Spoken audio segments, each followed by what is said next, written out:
Hello everyone.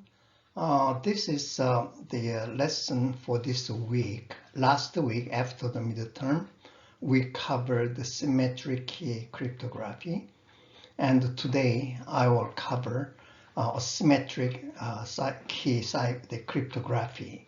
So in this cipher system, there are not one but two keys. So sometimes called the two-key system. And as you see that this is a chapter 4 of Bashir's book.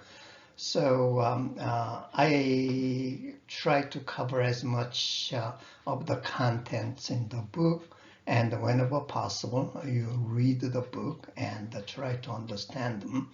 And then here, the Alice's, the example is that each one, for example, for Alice or Bob, that they are generating two keys. So we'll talk about how to generate these two keys. So one is called the public, one is called the private.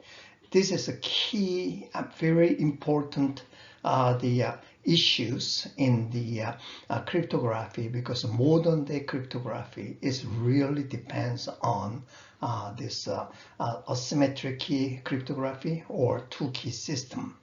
So this two-key system is so much of importance, and the good understanding is important because cryptography, this cryptographic principle is fully implemented in blockchains. As I say so many times, blockchain doesn't mean anything without very secure cryptographic system. This is the very simple but the basic and also very important equation of the cryptography, we said.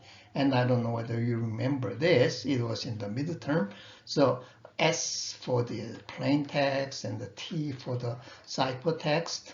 And then we have functions, encryption function and the decryption function.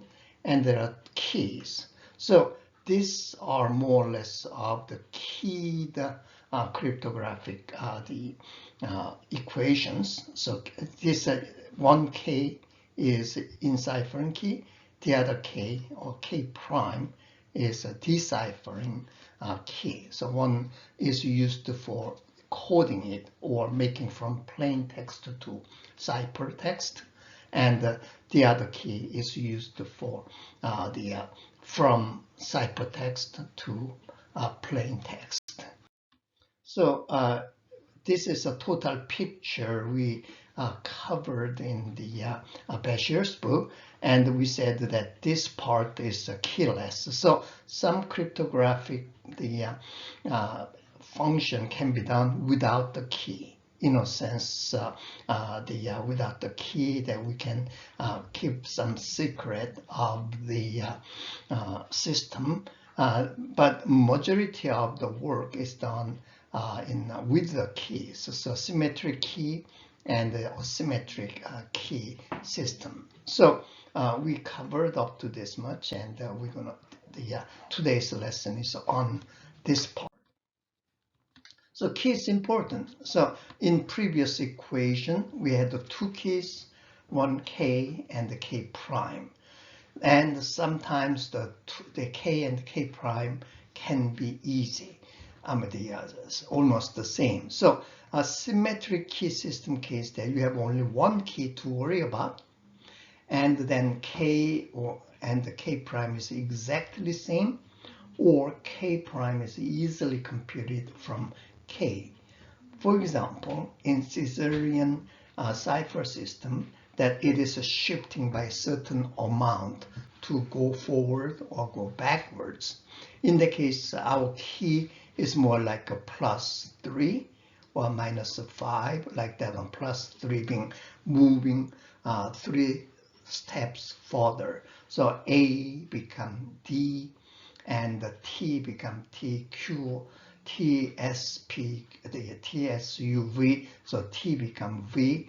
Things like that, you're shifting by 3 spaces ahead. Of course, this 3 is arbitrary number. We usually call the X or N So this may be -3 or +3, +10, +14, whatever number, and then or you are going backwards. So when you are using +3 as encryption, then the decryption key is -3 because you got to move way back. So in the case that the derivation of -3 from +3 is so easy, so it's easily computable. But the subject that we are working today, that's asymmetric key cipher, then K prime is very difficult to obtain from the K, or vice versa. So then K is a public key. K is usually something known to everybody, so to speak, and the K prime is a private key and one never be published. Only that person who possesses, who has that key will know. So in this the example, we'll have the same example, the diagram later on. But here's some statement. I'll pay $500. This is a plain text that you can read easy, so that we can say S. And then you sign encryption, so it's an encryption signature signed. So this is our function F, and this is our S, and then this is a K self for encryption key. Then this one, of course, is T. Remember those? The equation one more time, that F of the K of the S equals T. So in the case that this is a function, this is the function, and this is the resulting ciphertext, and here is a key that is a K, and this is original S or input, and this is the output. So once we have that, then transmit it over open or wireless channel, then it comes. So we have just a T, not S, but hopefully we got K or K prime. So in the case that we got to use the G function, again the G and F are closely related maybe, but we have a G, K prime, and T will become S, and better be this S and this S better be same. That's the integrity of the data. So G, in this case, that the function verifying the decryption function, that is our G function, and this is our K prime function, and this one is back to S. So supposedly this S and this S is exactly the same. So that's the idea about the cryptography. And in this scheme, that we have two keys, namely that the private key, well, this can be actually public key, I told you, and then this can be private key. So beauty of this asymmetric key system is that you can use a public key for encryption, then you got to use the private key of that person's private key to decrypt it. So the pair works together, one for opening, one for one for closing, and one for opening. Or you can change the role. So green key can be used for locking, and when you want to open it back or decode the message, then you will need the other key that is a different color, that's red. Okay, before we jump into the more detailed algorithm, I want to go to a little bit of a history. Remember that old days, the oldest cryptographic system used the word or the character, so this is a bytes. So using that substitution or the transposition,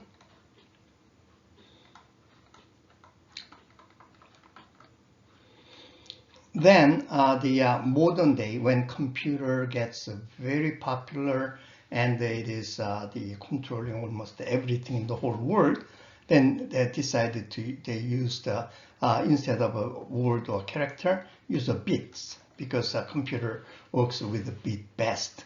So this bit, the sequences, and either the sequence of bits that known as a stream, just like a water river, or it can be in a chunk of the bits. It's in a block. So block cipher or stream cipher was the name we given, and that kind of concept plus that very safe and difficult to crack type of the cryptographic system was devised in 1977 as a DES standards. Of course, after that, this was also not good enough, so they ended up becoming AES, Advanced Encryption System. But this U.S. federal government actually did that. Then in 1976, two gentlemen from Stanford, then one is Diffie and the other one is Hellman, the faculty members in Stanford University. They introduced the some kind of a public key cryptography. This we say revolutionary. It's a jumping. The whole point I'm saying over and over again is that in the single key situation, you got to find the way of the moving, transmitting the key that from when you want to use a single key between two people, then one person must encode it and the other person must decode it. But in doing so, you need a key to be passed, unless that key is forever there from the beginning of every work, so that you may change the key or whatever first time you are working on the encryption system, that the key must be somehow transmitted to the other person, or some third person will create the one key and distribute equally to both parties. So this is, remember that cryptography is a secure communication, communicating between one unit and to another unit. So that secure communication is very much needed. So in this case, that using the sending out or distributing the key is so much of a headache or very tricky, and cannot guarantee it. So okay, we need some revolutionary way. So that's what we are talking today. So you'll see in a minute.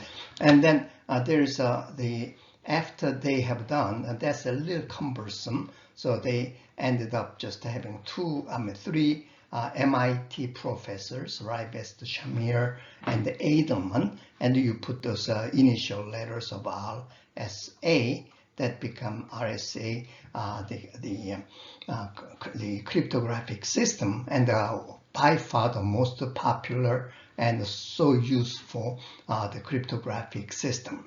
So this has been used ever since, and there was so much of the convenience and safety, because as I said, there's no need for distributing the key. And the main idea is that the idea about that private key and the public key, that two keys that each one has, must have some kind of a relationship in certain way. That relationship happens to be the large number that is multiplied and later split back, so called the factoring concept. So so the factoring concept of large integers, and that is practically impossible to the crack or hack. So was very popular.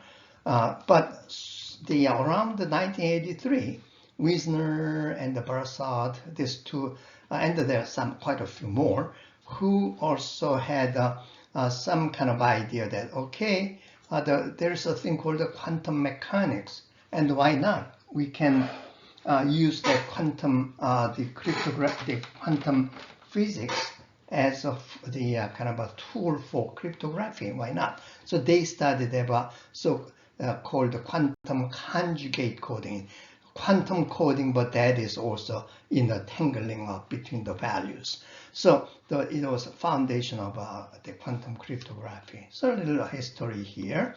So continue on that in the in this case, that the plain text S and the encryption key and do the encryption, and the T is a ciphertext transmitted over, and then when arrived to the receiver, then it'll be decrypted using that D key, and then it generates back the original plain text. So that the T is a ciphertext, and using E key and some function with the S, and the S is a plain text. That is that text T, that ciphertext with the D key and the function, and the return back to original plain text.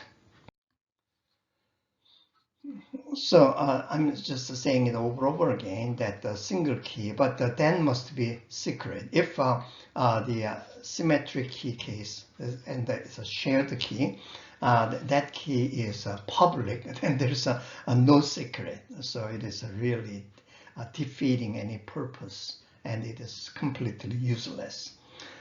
On the other hand, that in symmetric case, that you got two keys, one is public and the one is private. And as I said, it is used for the one for locking and the other one for unlocking. But it can be private key that is locking, or the public key that can be locking. Then the other remaining key must be used for the reverse action of decoding.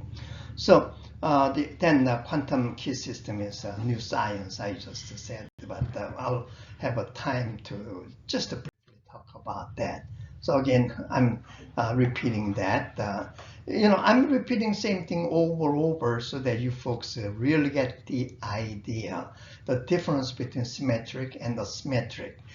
Asymmetric has, they are not, symmetric means the same thing. So if we got another key, then two keys are identical. That's symmetric. On the other hand, that this key and this key is not the same, but they are all very closely related. That's the idea. So it's a secret or shared and a shared key. So secret key one is, and another one is a shared key.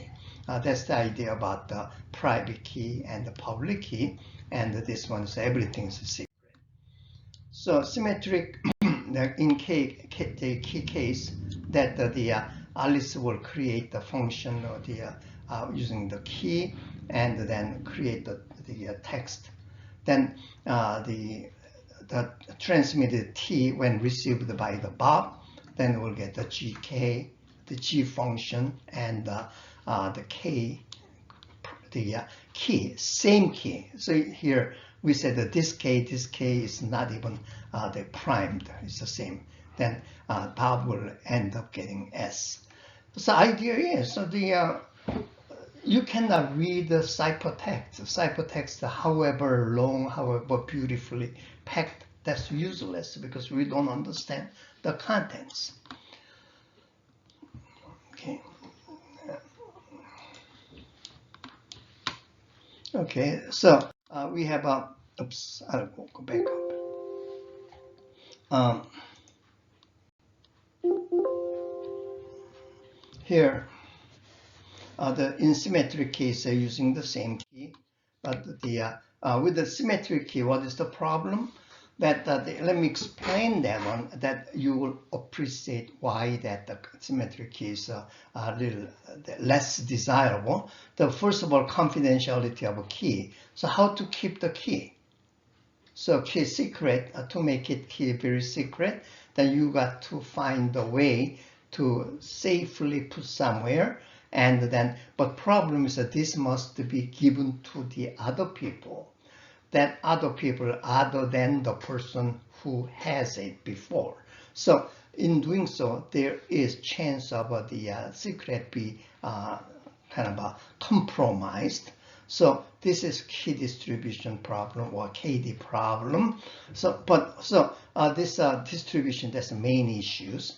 Then another problem is that number of keys to generate is very large. What does that mean is we got say A, B, C, D, like that one. So when you are communicating between these four people, A can communicate with the D, A can communicate with the B, and A can communicate with the C. But can we use the same key for that? If A, B, and the key we call the K1, and can we use the K1 to that when A, because it's A is using, A is communicating with the D, then that's useless, isn't it? What I'm saying is that there are many the keys, but those keys are just specific to the pair of people. So if a whole world has only two people, then you don't have to worry about it. Just one key is enough. But of course, in the case, you don't need the key because there's no other people to worry about. But we got three people, even three people, then you cannot use the same key between AB and AD. Then DB, suppose then this is also no key. So ABC, then even if there's a secret message between A and B, B can easily solve, I mean C, I'm sorry, this is C. C can easily solve that those cipher messages, isn't it? Because using same key. So what I'm saying is that every pair of people in the whole system must have their own pair of special keys. That's for the symmetric key. So look at here, a number of keys to generate is very large. So if m people, given m users, then the equation is this is combination of that m with the 2.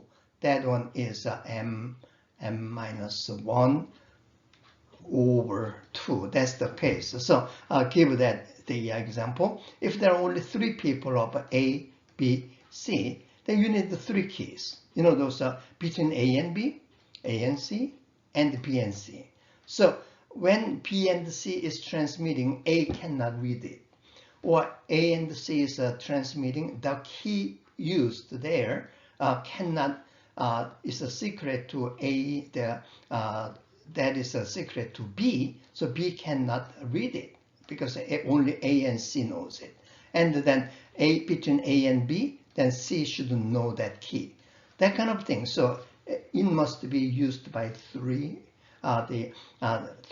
different situation of pairs. So that's a C3, 2. That one again is we say 3 times 2, 1 minus 1 divided by 2 is 3.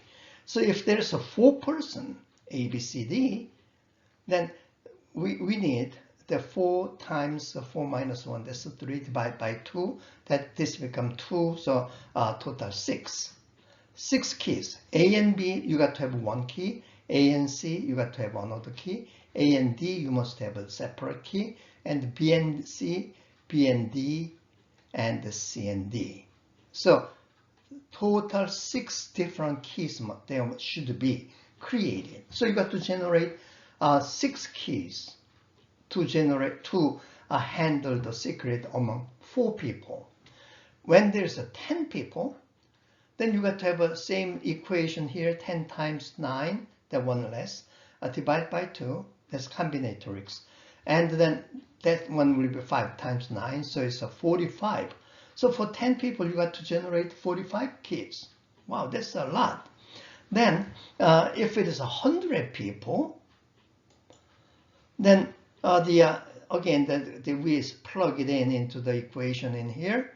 So all possible combinations, that is, of course, there may be some pair they don't communicate at all, but potentially you got to generate this many. That is 100 times 99 divided by 2 is this many numbers, 5,000, almost 5,000 keys for 100 people.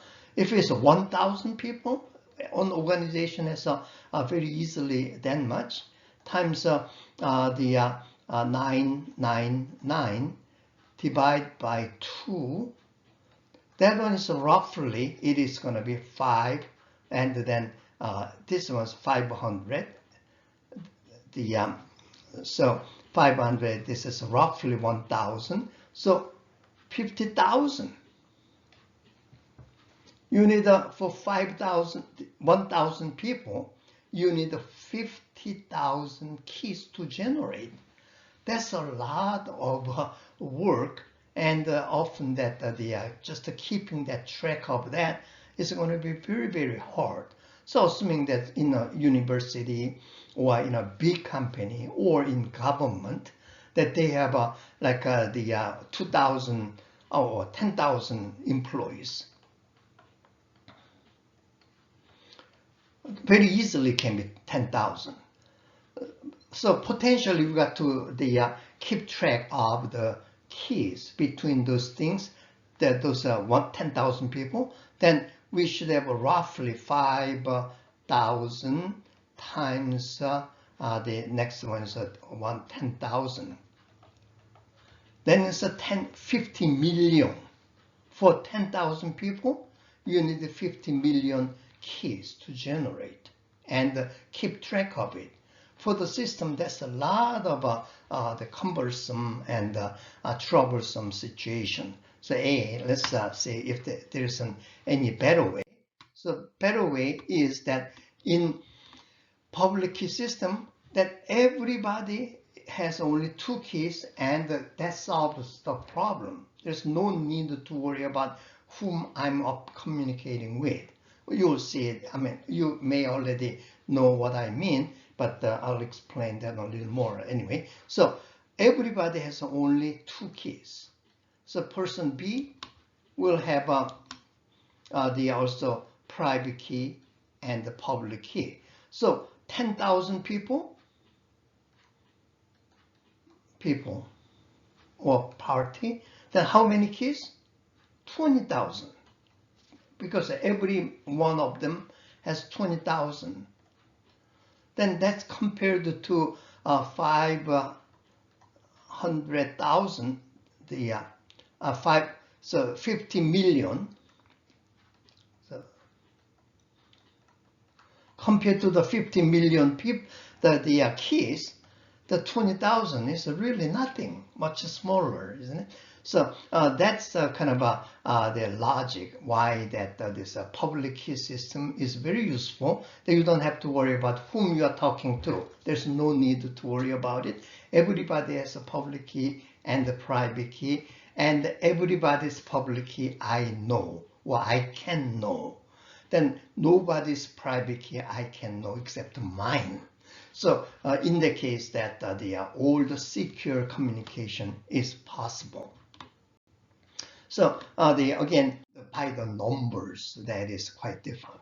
So this Diffie and Hellman, 2 people worked pretty hard that have this shared the secret, the idea between these 2 parties. So Diffie-Hellman does not have the advantage of those 2 key things. So this one is just kind of thought process. So Diffie-Hellman later got improved to RSA, and the Diffie-Hellman algorithm is not used right now for commercial purposes. In some research cases, they are still using it. So each user has 1 secret key. So you have only 1 secret key, and the 2 decide the public common key. So between A and B, suppose 3 people, A, B, C, then you have one common, the public common key, and then this 1 common key. But this is common, so it's known to general public, so you don't have to worry about how secure they are. You don't have to worry about the security. But A has its own private key, KA, and B has a KB, and the KB, and this KC. So there are 3 secret keys that owned by individual, then D, E, F, G to 10,000, then everybody has their own secret key, and they can have this common key. So there's no reason why that this common key can be anything that's same or some duplication. It's no problem. Then each makes their own secret key with the common key between the 2, that is. and exchange the mixed key, then mix the common key with the own secret key, then you got a common key between the two. It may not make sense. It took a while for me to understand. So let me show you. Actually, they gave this kind of color scheme. So initially to explain it, use the color. So they have common color called yellow. Then Alice has a secret color that's red. Nobody knows except her. And then Bob has a secret color that is blue, except him. Nobody knows secret color. Then what they do is that, okay, Alice and Bob says, okay, let's do some communication. Then we need a secret key between you and me. So in a way that this is a secret two-key system, so to speak, because one common key to be shared, but this is keep changing depending on whom we are talking to, and there is a own secret key. So you mix it. So you mix this, then you got this color, isn't it? Well, assuming that this is correct, I don't know. Then yellow and the blue makes this little light blue. So one more time, Alice is mixing her own color with a common color.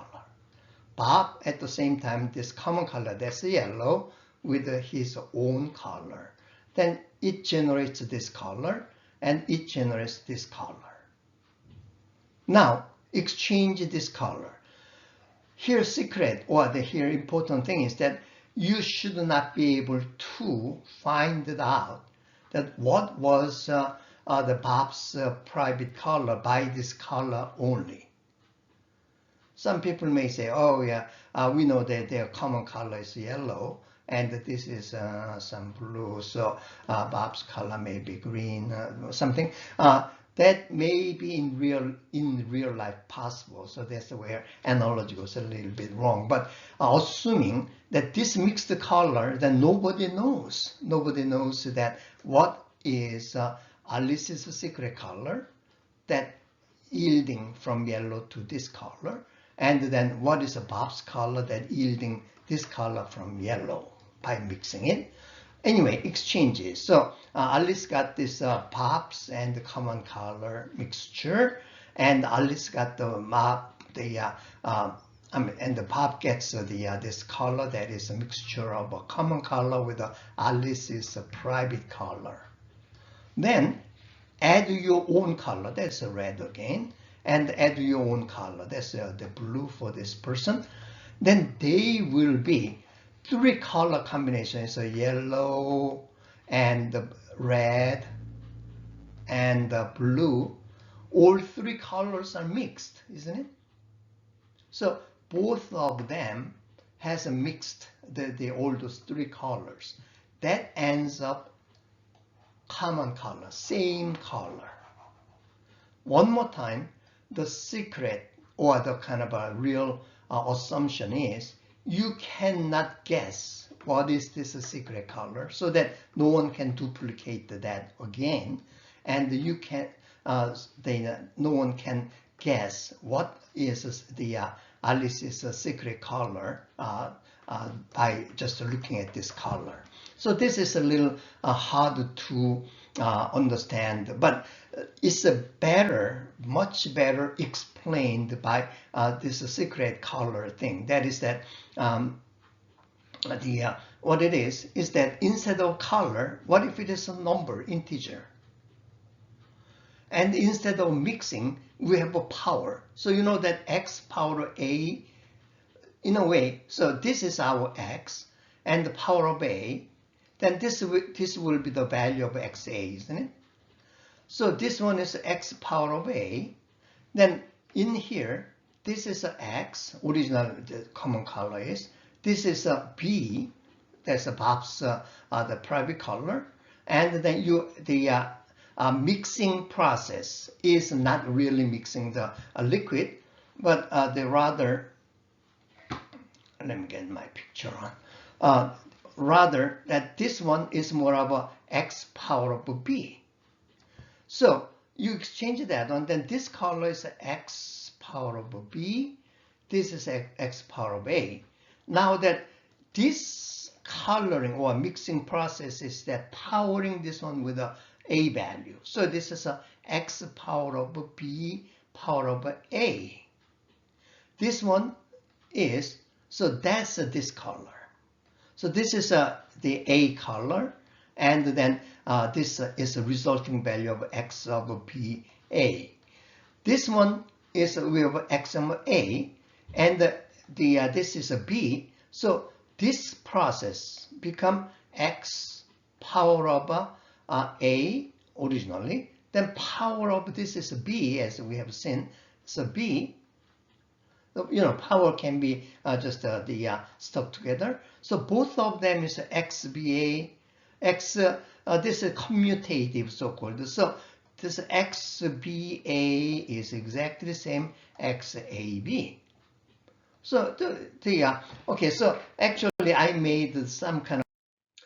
Okay, let me explain the same logic of color mixing with these numbers, because actually computer doesn't know what's the color. It doesn't mix any color, but it can handle the values of the those mixing.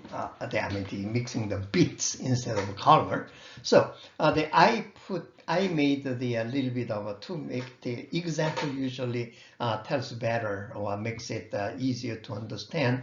So this is in the the Excel sheet is in the hope that our lesson part or lecture portion that you'll get it. There are two sub pages of Excel, and the one is the Diffie-Hellman, the other one is RSA.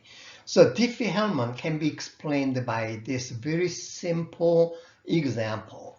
And of course, in reality, all the value will be very, very big. So the way it goes is this way.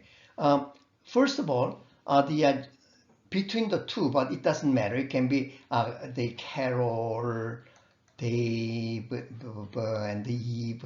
Eve is a bad woman, but we just said it. For everybody, then we have this common data. There's a G is some integer value. That's the base value of to be multiplied. Remember that we said that original common color, we call that an X and XAB in previous slide. So this one, G, is a common value of those base value of to be powered on. And then this is some kind of the prime number,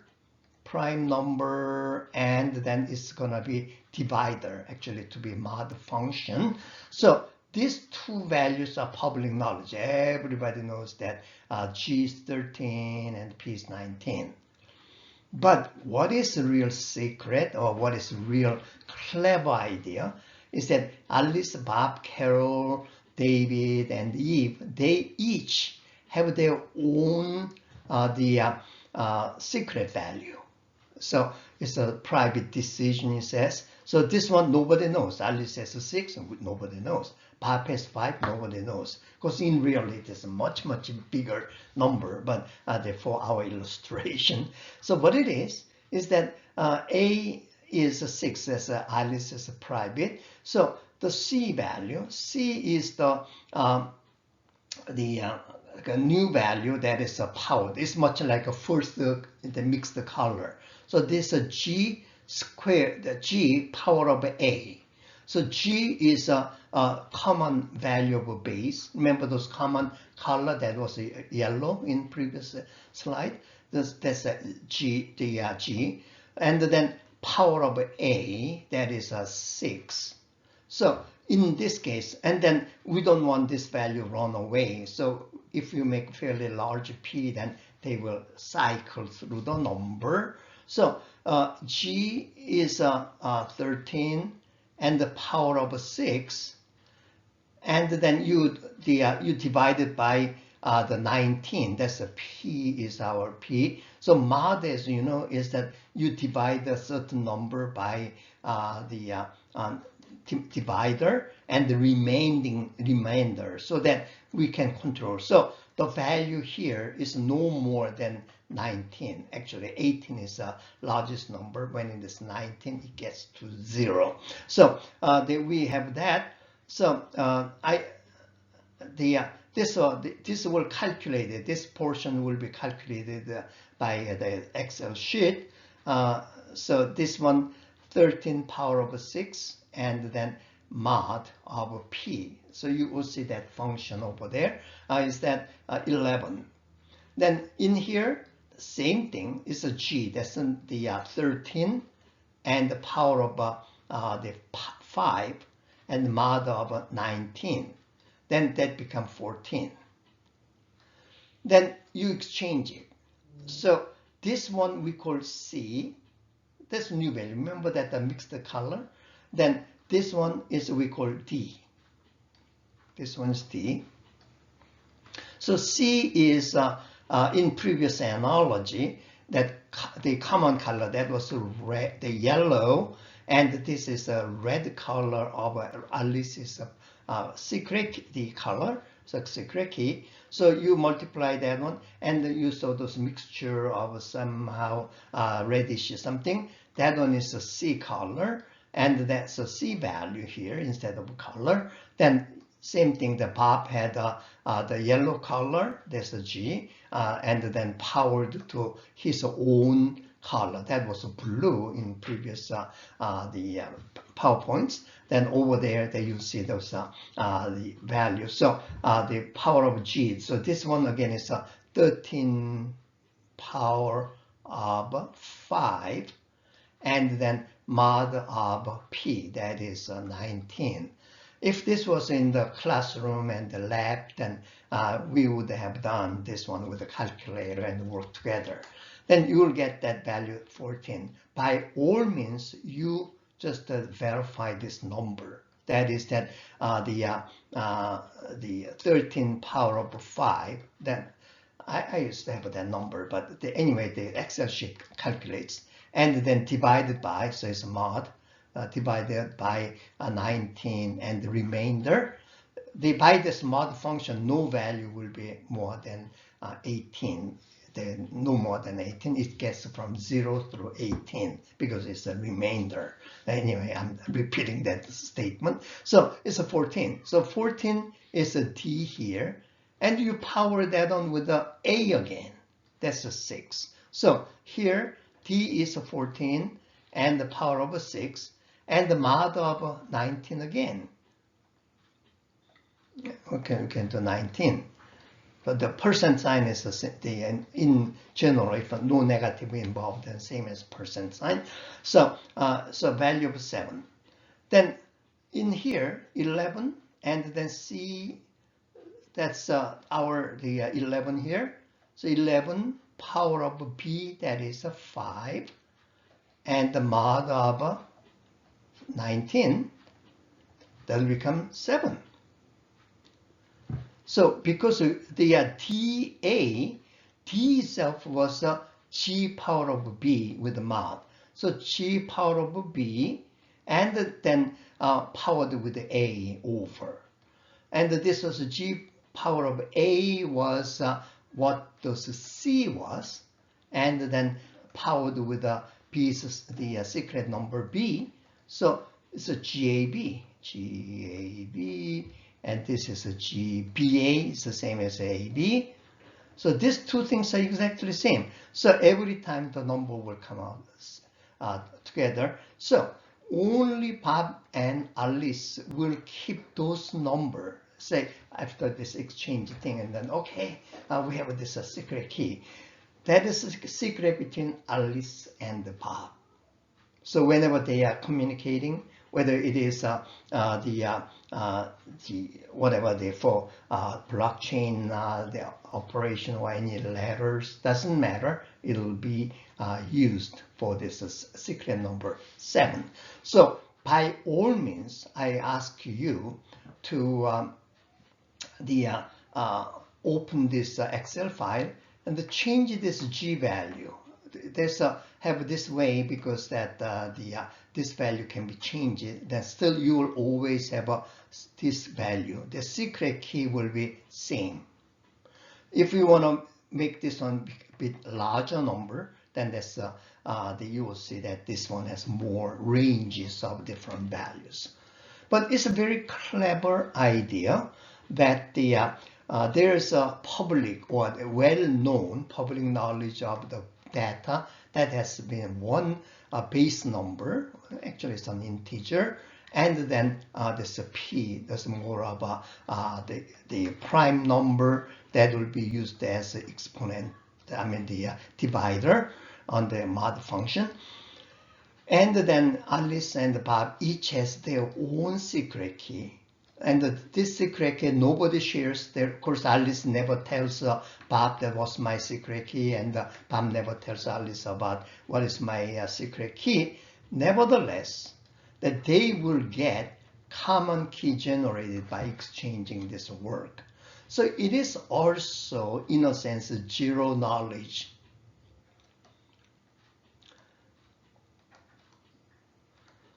Looks like I'm going to talk about zero knowledge in next lecture when we are talking about consensus, even if that Bashir's book is talking about in chapter 4. So zero knowledge meaning you get those kind of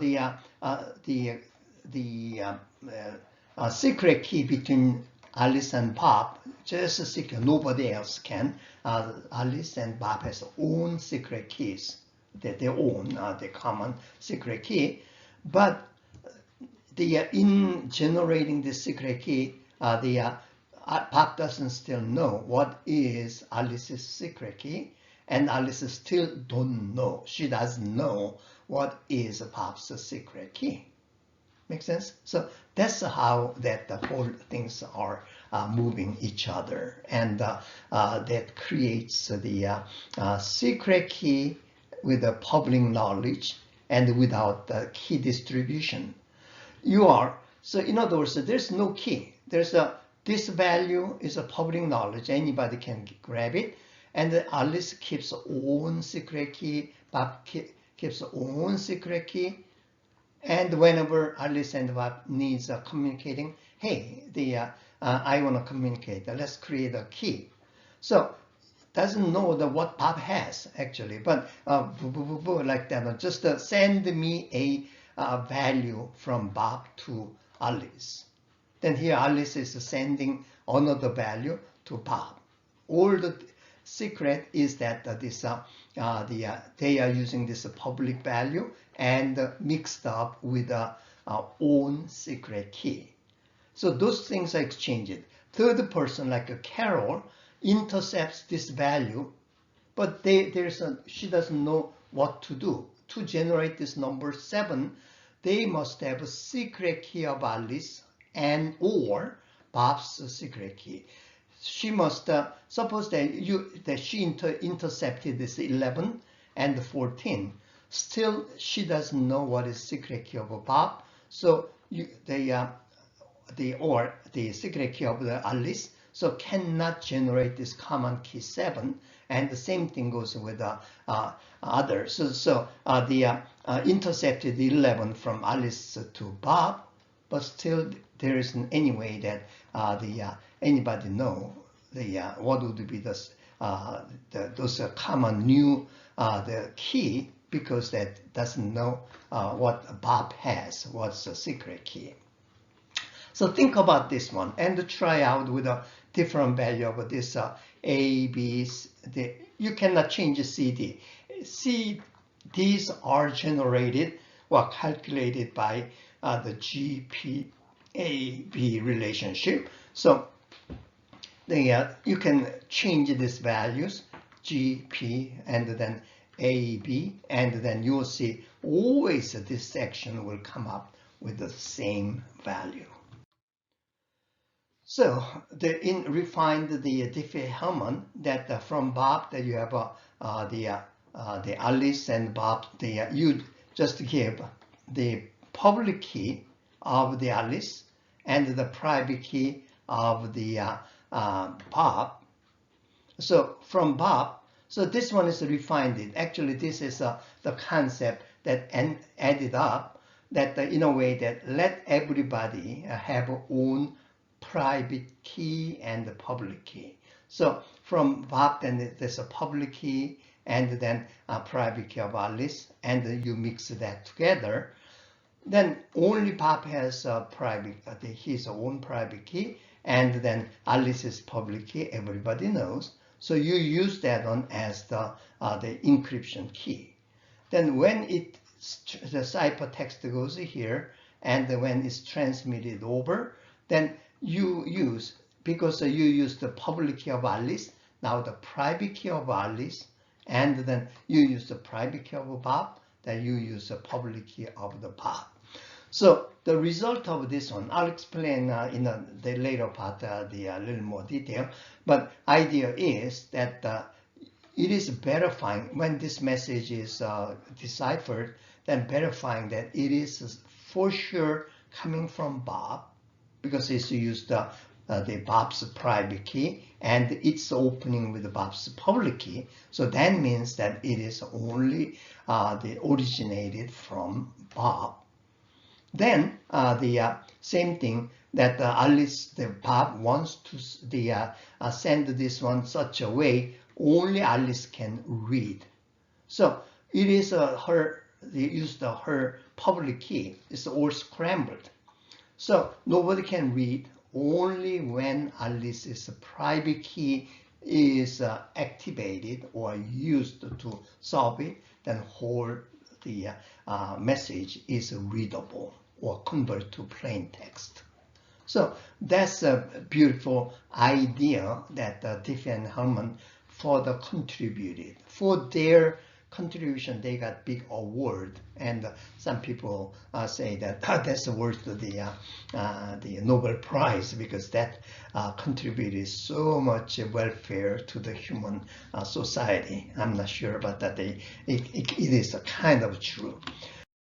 Okay, so it is in 1976, but the calculation method and what would be more sure way of getting the nice private key and the public key. In other words, that key generation,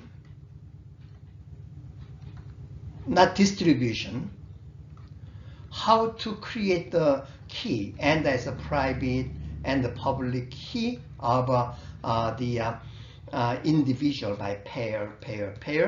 That is taking a little bit of the complicated. So this Ribest actually, all three are MIT professors. Maybe we have a picture there. But the Ribest, they mainly, and the Shamir and the Edelman. And then what they did was that there's a thing, the guy named Fermat, Pierre Fermat, who lived in the 18th century, 1700 something. He's a lawyer, but also amateur mathematician, but a very smart guy, obviously. He had a thing called the Little Theorem.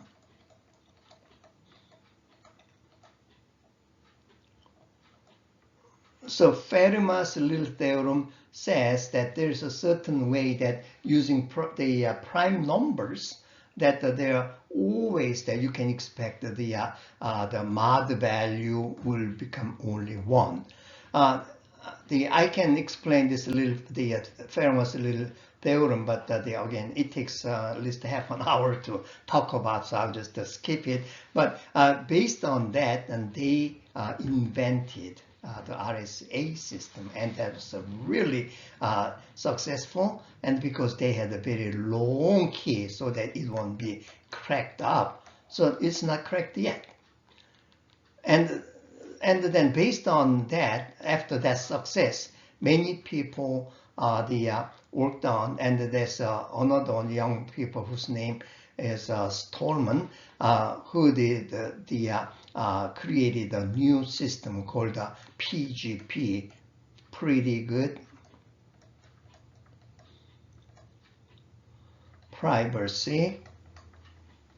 So his PGP is used extensively in email.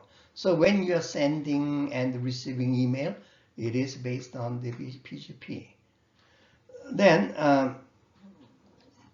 so authentication can be achieved by digital signatures. So this one, the two-key system, remember that I use my private key and then encode that I'm the ABCD is the say minus C, Chang C. So my key about my private key, I use it to encode our the plain text.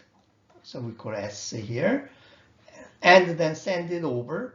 So they create a T, and then anybody who will use my public key that is available everywhere, public key, will be able to read this one by encoding it. So we say the C to this one is our S and our T. The T can be done by the private key, my public key. So anything that encoded with my private key will be decoded using my public key. Anybody can do it. So I'm not going to send the very sensitive documents, but at least that I can prove that this is from me, because only I have the private key of mine. Nobody else. I'll never share. There's no need for that, and I should do that. So in blockchain, for example, in Bitcoin, you heard about the story say that they lost their wallet, and because of that they lost the like 1,000 the Bitcoin. That could be $1 billion by now, almost. So like that. So what happened is that nobody can recover your private key. So it's all of whole your responsibility. You got to keep it perfect, safe. Otherwise, you'll be dead. So that kind of the situation that where the private key is really just for you. And if you lose it yourself, then you are doomed. So there are many kind of a system that they prevents from those losing your private key. But Bitcoin wallet has both the private key and the public key in that data system, either QR code or in the binary code of some digital form in USB or some the printed form. So that the private key must be kept very secure for yourself, and everything else is working just like a magic. So having this, I looked at I found this the diagram. So this is a private key that this guy Bob, he has this private key only. He is in his the chain and from his pants pocket. So this key only he has it. Then there's a public key. So his public key is right in here. Here's a safe. So for whatever reason you wanted to lock it, he decided to lock it using his own private key. Then anybody can use this public key, so they're available to everybody. Never leaves here, open it and get the content inside and know for sure that that is from this guy. On the other hand, more likely is that he said, oh, I have a very important letter to my friend the Adam. So you go around it and find Adam's public key and lock it. Then only Adam can come and open it, right? Because he has his own private key. So this public key is available. So actually the diagram better be, we have Adam and Bob, Jones, and their keys are all hanging around it. So that this the safe the lock can be either locked or unlocked using that public key. So if you use like this Bob and then use his key to lock it, then only he can unlock it. Nobody else can see inside. On the other hand, that if he has the Bob came and then use his own private key and lock it, then anybody can open it, except the fact that everybody sure that this is a document from him. Okay. So the public key of Alice is very large random number, and you create the two keys. So that how to generate the key we'll look at in a minute. So this one I said so many times, so I don't need to say again, but just one more time that here this is a thing called the authentication, meaning Alice is saying that hello, I'm Alice, and sign up using her own private key. This is our ciphertext. That is our T according to the equation S and the T here. They sent it over. Then Bob or the Adam or the Carol or Dave, anybody can come using Alice's public key, open it and say, hey, hello, I'm Alice. And yes, it is true. So we guarantee or we verify that this is from Alice. This message is from Alice. That's authentication. It's just like a showing and proving own identity. Yeah, it's me. That's what it is. So on the other hand, confidentiality is another one more time that the Bob wants that only Alice will read this message. So message is much like hello Alice, and we don't want this Carol be reading it or this Susan will read it. Nobody else reads it except the Alice. So you encrypt it using Alice's public key and then send it over. Of course, Bob doesn't have Alice's private key. So the only way, if you are encrypting somebody else's, using somebody else's key, that is the only public key. And when you are encoding yourself with the private key, that means that it is for authentication. But confidentiality is that only the Alice can read it. So in this case, that this encryption key, that the ciphertext, the T, and the encryption key is Alice's public key, sent it over. This line means the internet, wired line, or some smoke signal, or whatever, like that one. Using then only Alice and then Carol, James, and the Tom. Anybody may be trying it but cannot read inside what Bob said, because they don't have the private key of Alice. Only Alice has this one. So after this encryption, even Bob cannot understand or decrypt this message, isn't it? Because Bob doesn't have a private key of Alice. Nobody has it except Alice. So he encrypted this one using Alice's public key. This message, he doesn't even understand. He understands, of course, this originated this message, but this ciphertext, he has no idea what it is. But sent it over, in the whole world, only Alice can understand it. It's so clear, isn't it? And then same thing that Alice says, Bob says, hey Alice, meet me at 6 p.m. Then encrypted with Alice's public key, and then the blah blah blah blah blah. This nobody knows, so it's sent it over. Everybody intercept. This is a very important guy, but nobody can do it. But Alice can only check on it and then open it.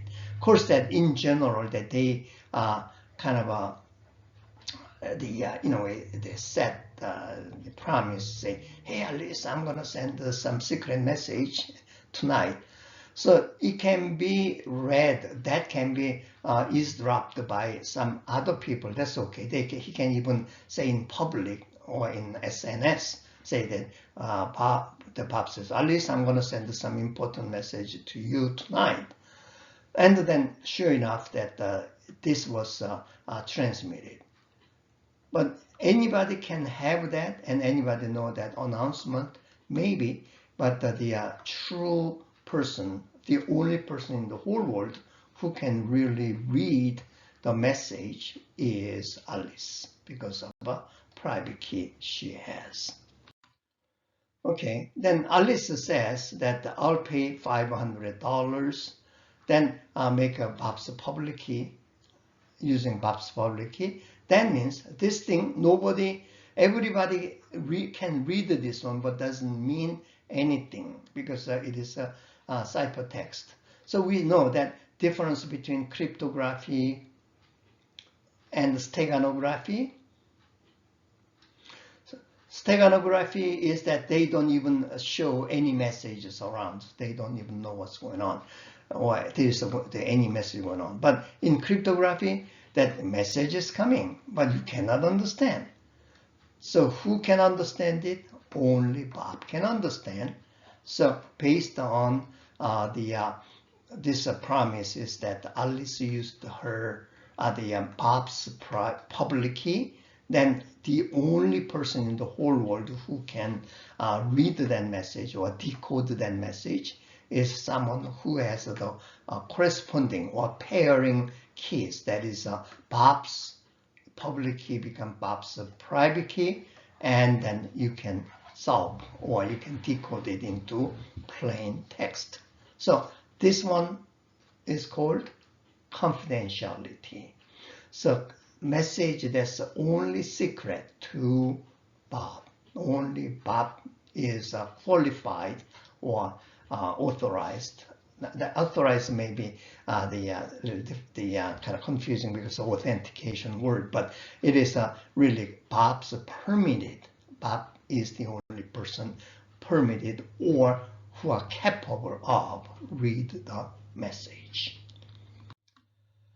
Okay, so the keys is the secret message passing and then the authenticating the sender. So guessing private key from public key is extremely hard. How hard it is? It takes 100,000 years or sometimes a million years. So it's a practically irreversibility or trapdoor. So you may hear a lot of a word called the trapdoor. Once you go in, that is making and sending it. You know the trapdoor? I should have a picture of that on.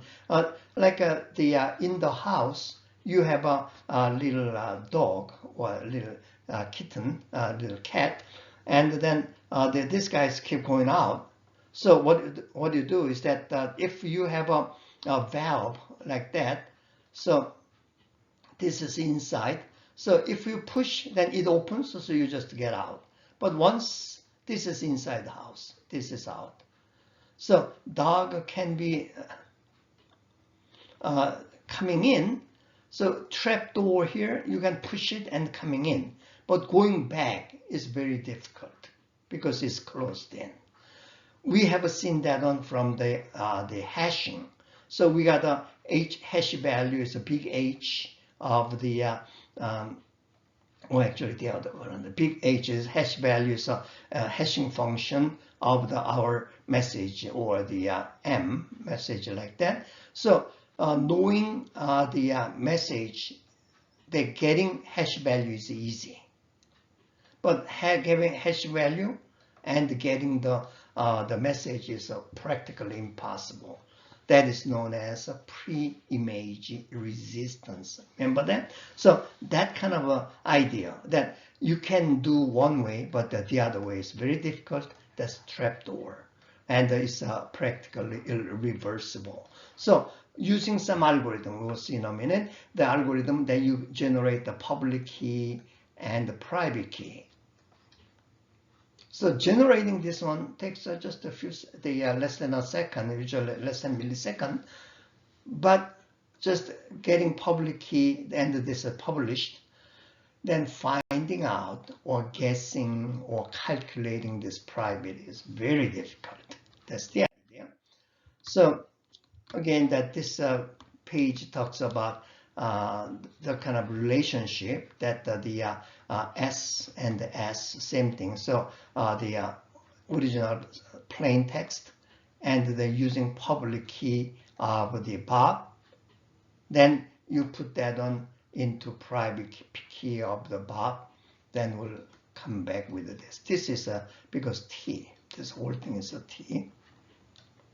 So the F, P, V, B of T will be S. Then the T happens to be the public key, private key, and that relationship. So I just did one more time that encrypting Bob's public key to encrypt it, and then Bob's private key will decrypt it. So I'm not going to read that explanation. You just this is so clear, and when I explain this on over the conversation, then majority of people understands it, but sometimes some people have a problem. So I'm just putting this diagram and multiple explanation. So again, this Alice's private key, and then you create a ciphertext, and then using decoding or deciphering the function, create those the plain text. But in doing so, that you are using Alice's private key, then you use Alice's public key. And if it was Alice's public key, there's no need that Alice will use her public key to send out anything, because that's kind of doesn't mean, or that doesn't serve any purpose. So whenever anybody is sending out something, then the chances that the key that person is using is either his or her own private key or somebody else's public key. So that is this one combined key issue. So Alice is sending something such a way that this message will be read by Bob only. So in the case of so-called confidentiality issues, Bob's public key, she has anybody's the public key, and hi Bob, meet me at 1800 or 6 o'clock, and combine that on with her own private key.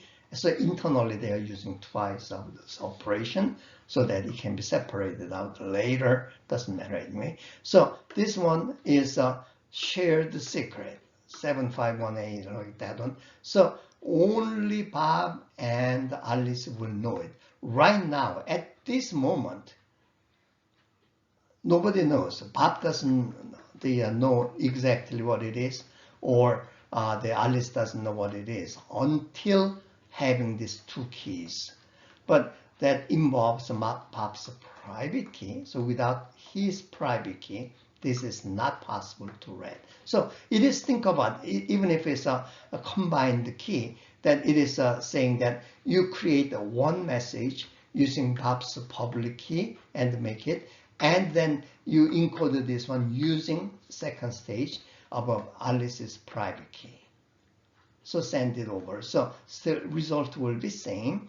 Then the Bob is receiving that message, and in a way that he will use Alice's public key, because Alice's private, the last one first usually. So Alice's public key, and generate another the message that should be first message here. Then using Bob's private key, then solve it, and then ended up getting first or original the plain text recovered.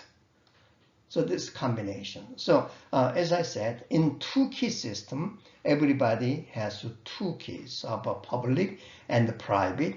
As name says, the public key is shared by everybody in the whole world. Private key is only held responsible and kept secret by that person, nobody else. And whenever you want to make sure that somebody will be reading this message, nobody else, then use his or her public key to encode it and send it over. Then he or she will use his or her own private key, open it. That's confidentiality. And then at the same time or in sequence that you use your own private key and then send it over.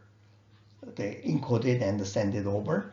Then the people, or actually everybody, can solve that message by using that person sender's public key and know that this is really from her or him. So that is authentication.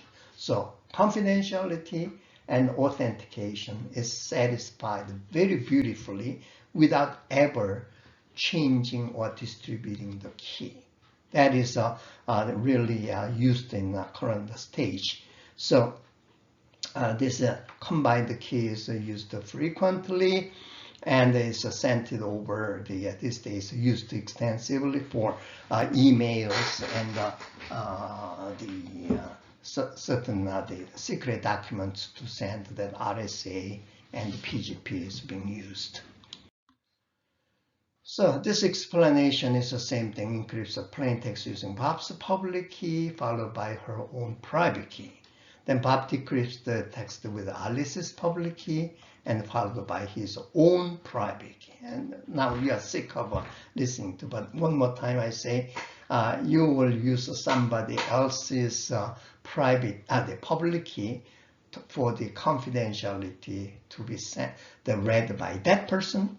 And then to prove that it is really coming from you, then you can use your own private key. So that to prove that it is only coming from you. So as I say, that you will have a chance when anybody or everybody will be using somebody else's private key and your own private key, and or like that.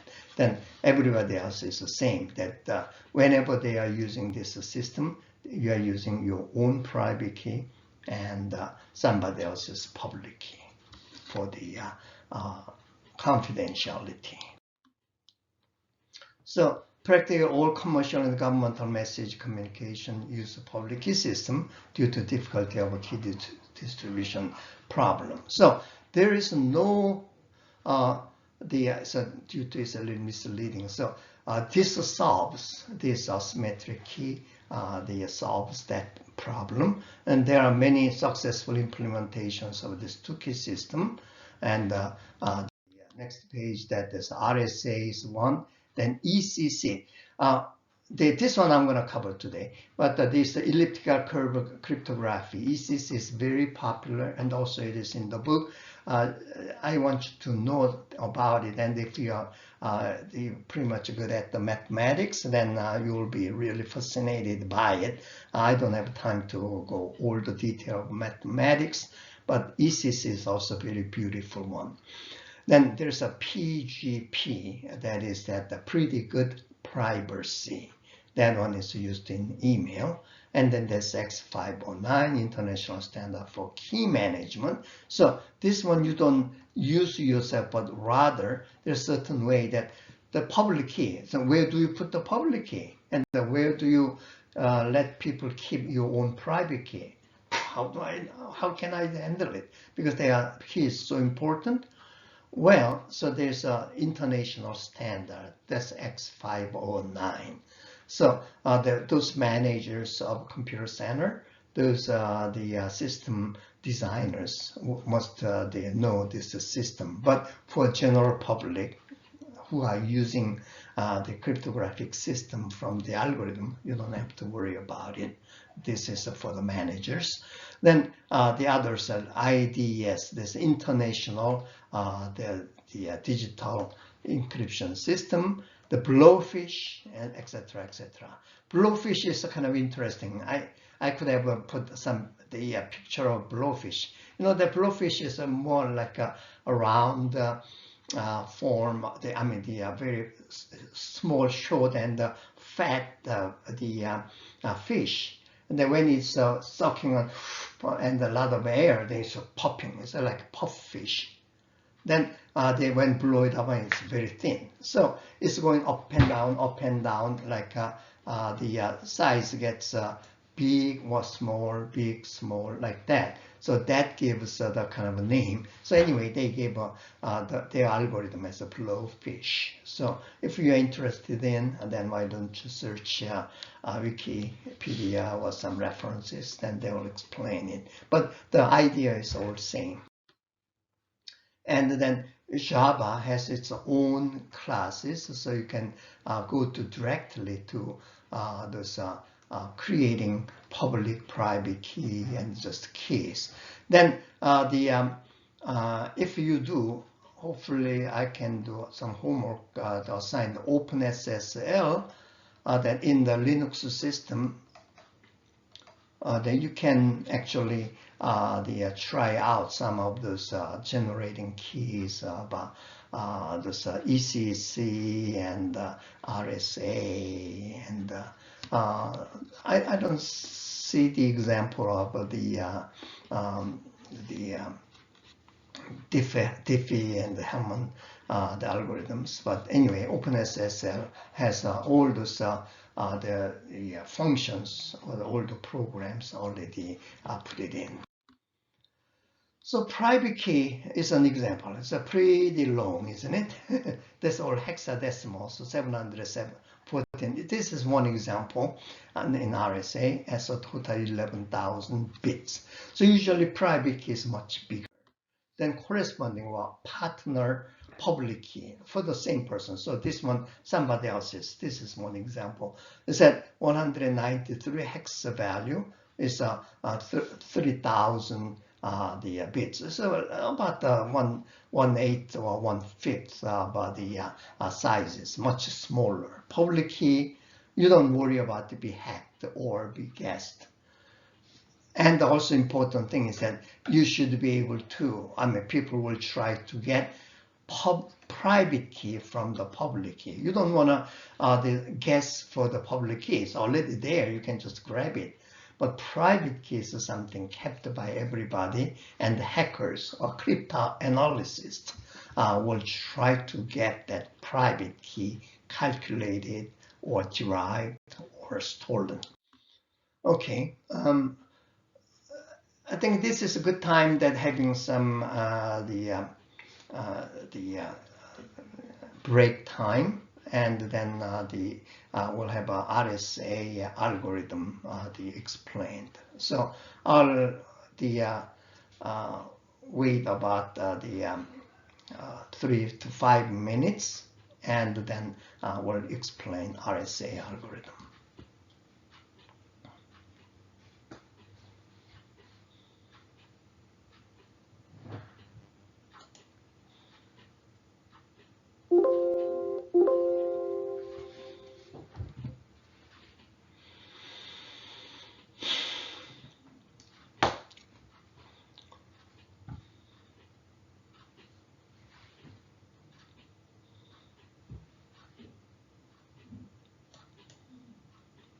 Okay, I'll continue on with the RSA algorithm. As I said, RSA stands for the three persons, the Rivest, Shamir, and Edelman, 3 persons. And how to get it? That is 2 prime numbers. It is important that it is a prime number. You know what is prime number, right?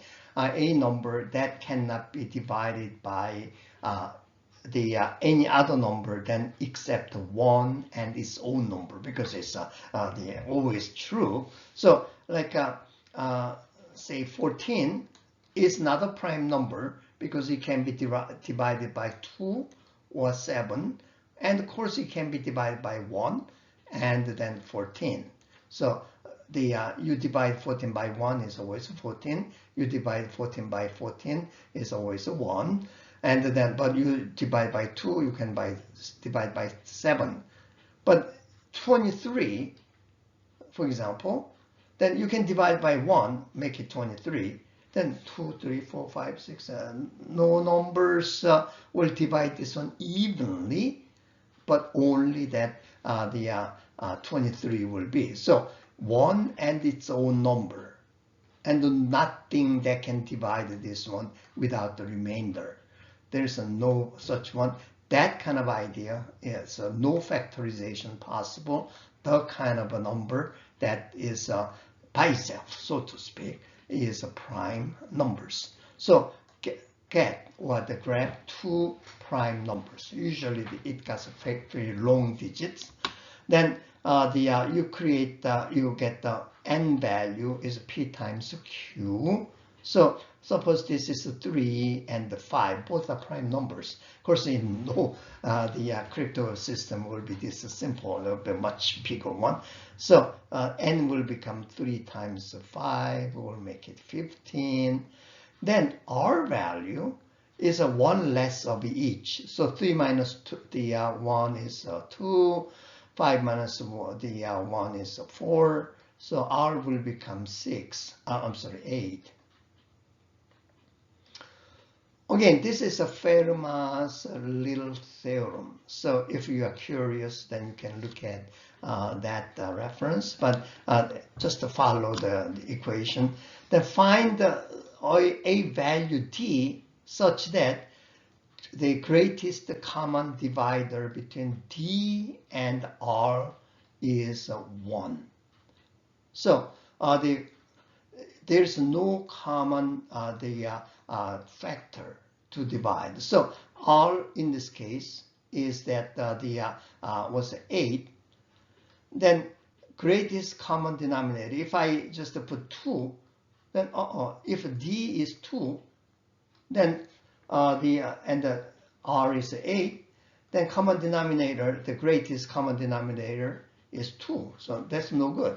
But what if I say it is 7?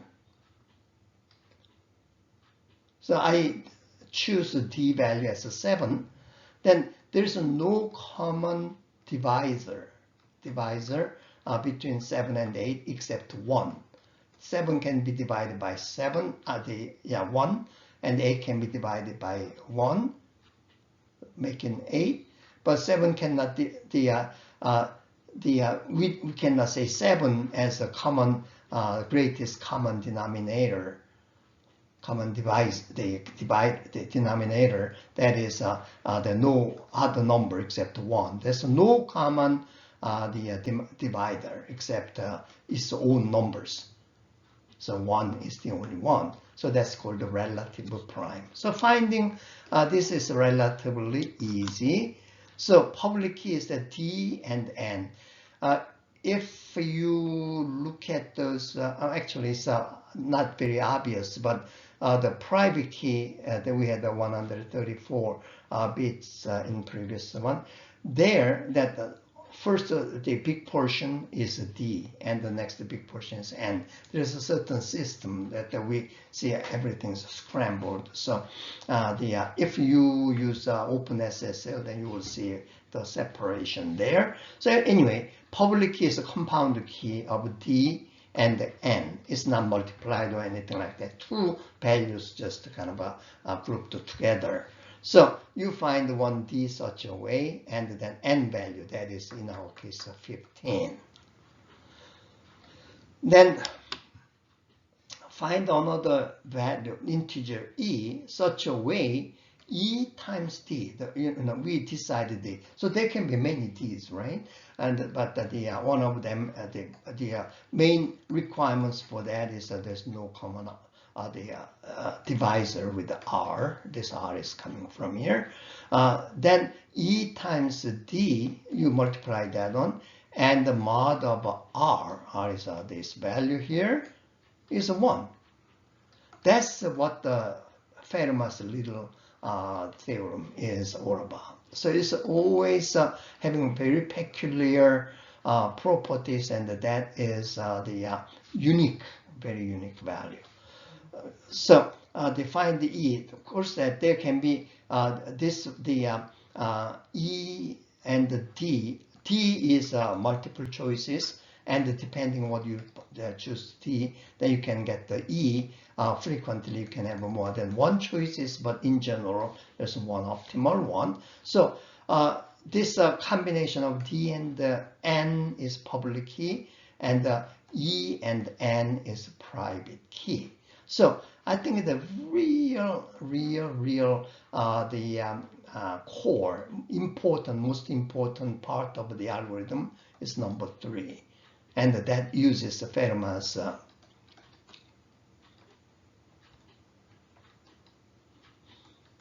little theorem.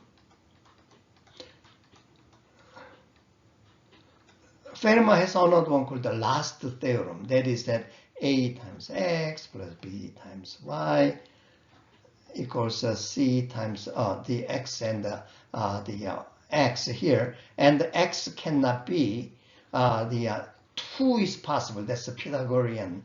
But there's a 3, there's a one number that satisfies. But after 3, there's no number will satisfy this equation. Something like that. So that was very hard to prove. So over 300 years, so many people worked hard, and finally 2008 or 9, that the guy, Anders in Cambridge University, he finally solved it.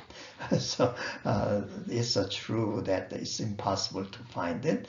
Anyway, so that's the algorithm. So last part is important. So like we have an example. P is 3, Q is 5, just like what I started talking about, and R is 8.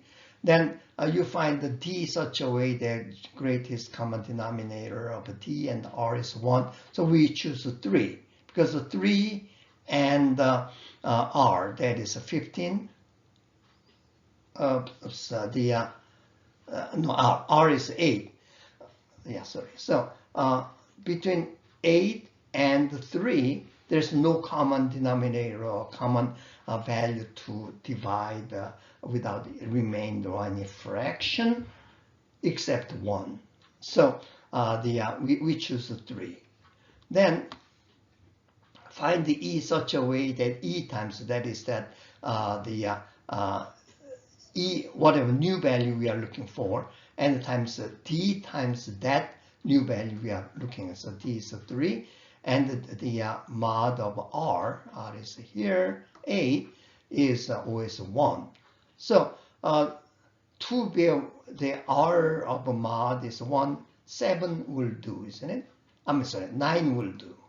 So if you remainder is 1 over 8, so if it's a 9, this whole value become 9, then you divide it by 8, then it's 1, and the remainder is 1, isn't it? Then, or you can have the 17, then you divide by 8, then there will be 2 is the quotient, and the remainder is 1.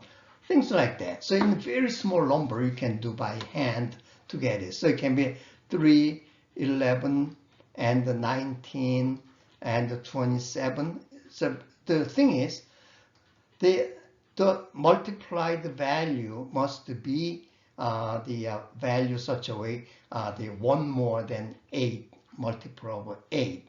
So what would it be? So like we have 3. 3 times 3 is 6. So it's 9, isn't it? 9. So 9 of a mod of 8 will be 1. 11. So you cannot find 4, 5, 6. So you tried it, but it doesn't work. Then you have the 11. So it's 33, isn't it? The 11 times 3, so 33.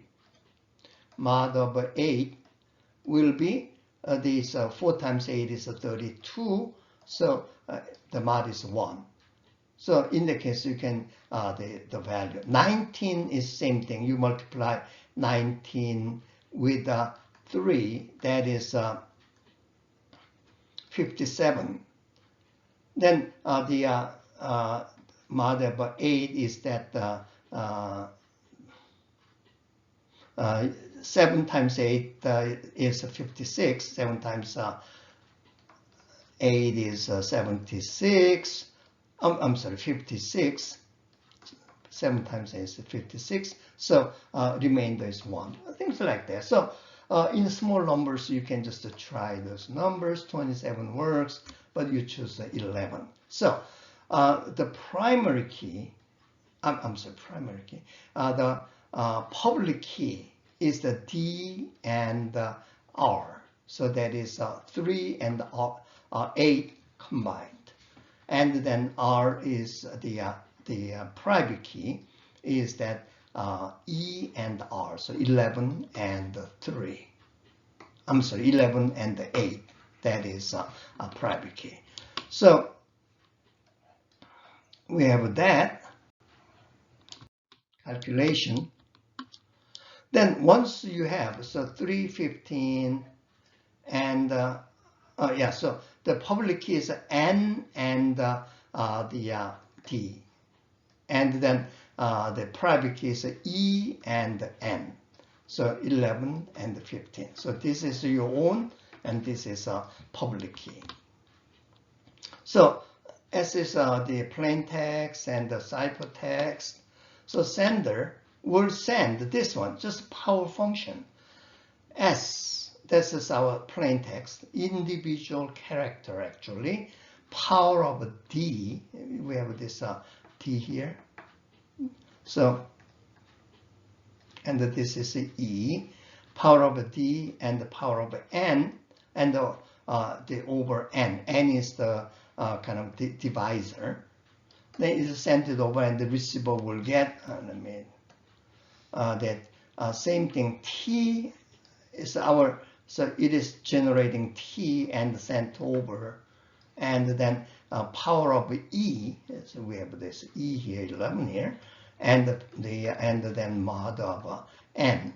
So this is going to be a very large number because the T itself is fairly large number, and the E at least 2-3 digits, and it is very complex, so it's hard to do it by hand.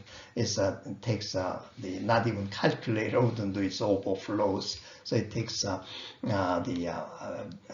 other method. Actually, there's a long integer method. What it does is that long integer is that you have an array of integers, and each number, so if I have 4, 1, 7, 6, 3, 4, 4, 0, 7, 2, 8, 1, like that, then it's the bottom is a 1 here, 8 here, 2 here, like that. So you have an array of the integers. So very long array. Then the array, the size of 200 is no problem.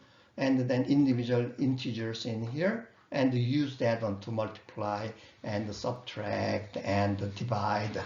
That can be done. So it is, and the power can be still done. So in the cryptography, we usually cover this long integer concept and write some program. In other words, that long integer or the double precision, the data in the data structure part, that usually has 1 byte. I mean, the one word is 4 bytes. So 32 bits. That one's 4 billion is maximum we can get. So if we got the double size as 8 bytes, that is the 64 bits. So 2 to the power of 64 bit is that the 16 times and the 2 to the power of 10 to the power of the 18. So 18 zeros. That's a quintillion, something like that. So that's a huge number for the double precision, but that's not enough for the much larger the value needed in the cryptography. So you use a long integer type. Actually, Java has a long integer form. Real smart is that Python has built-in built-in system of the numbers, so it can generate really literally the several thousand the digits of the numbers. You try it out. You go to the Python installed, and then you have on those the conversational or the those interactive mode, and then use the power part. This is the power. So you have a 483 power 6. Oh, I'm sorry. I take it back. It's a 2-star. Is a power in the Python 6271463. Oh, no, this is too big. But this one come up with the digits like 1,000 or 2,000. It takes some time, and it's huge. So it takes care of it. No data value variable can hold this large number. So it uses that so-called long integer data structure that can handle any number of digits. Any number means 1,000 digits possible. You can get the variable length of the array, and each component is one variable. The 1 digits of those value, and when you go up like that, it says another 10th position like that. So here we have the how to sending it. Encryption the scheme is a T to make a T, then S of D and the mod of N. So S is 1 and 2, 3, and we got the T value. So the S value is 1. Then we have got the E value, D value is 3, and then the P value or N value is 15. So if we calculate that, then it becomes 1, 8, 12. Then you go over there, and then S is the same thing with the T over E. So T is this 1. This is our T. This T like that. And then power of the 11 and mod of 15. 1 is 1 anyway. And then T is 8. Then it'll come up with a 2, and this will become 3. So this S and this S is the same, isn't it? It's a very ridiculously simple scheme I'm making here. That nevertheless, that this shows how this RSA algorithm works. Well, so this is an example. I try to use the Excel sheet. So the other page on the Excel sheet over there is showing that. So this is the original the S value. So 1 through 20 here, and then and over here is a mod. But because of the numbers bad, so it is 1, 2, 3, 4 is working. Yeah, so in here it is all working good like that. But it cannot handle any larger numbers. I started. So if I got a S equals like that, and it's 7, 3, 12, 2, 13, 13. This G, L, C, M, M, M, M like that. So with that, then it is M, L, C, H, G, G like that. So what kind of is more according to classic form, then what kind of cryptography? It is actually more like a mono alphabetic. But the idea is that this monoalphabetic is still pretty much the difficult to kind of crack. So even if that 13 become 13 twice, then it will come out with the same G. But the deciphering back or cryptoanalyze back to here is going to be very difficult. So is the algorithm safe? The idea is that the factorization issues that I just have made an illustration. If you multiply 11 by 37, it's 407. This calculation is no problem. You can do it by hand, or you can use a simple calculator. But finding 11 and 7 from 407 You got a 407. Then can you guess, or just in intuition without some calculation or some the handwork, you can figure out the number 11 or 37? It's very hard, isn't it? So, but it can be done by trying all the numbers. Computer can do it just a cinch. But look at here.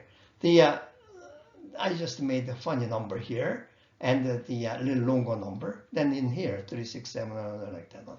Are there any way you can get from? So this calculation takes just less than the millisecond these days, but the nanosecond maybe. But getting this two value figured it out is very hard.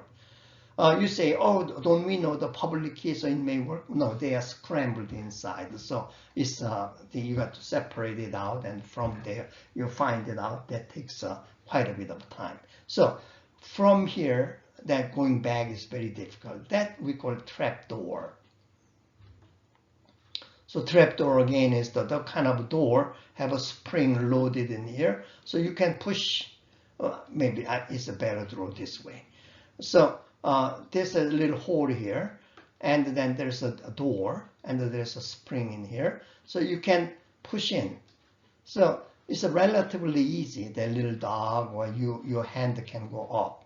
But once closed, then somebody tried to go back, then it's very hard. Go out is very difficult. So getting this one. Then I used actually the Python.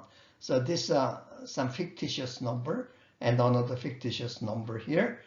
You multiply these two numbers, then you got this pretty long number. And how can you get this two value? Or sometimes this one from here you got to have a E and N separated out. How can you get this value out? It's practically difficult.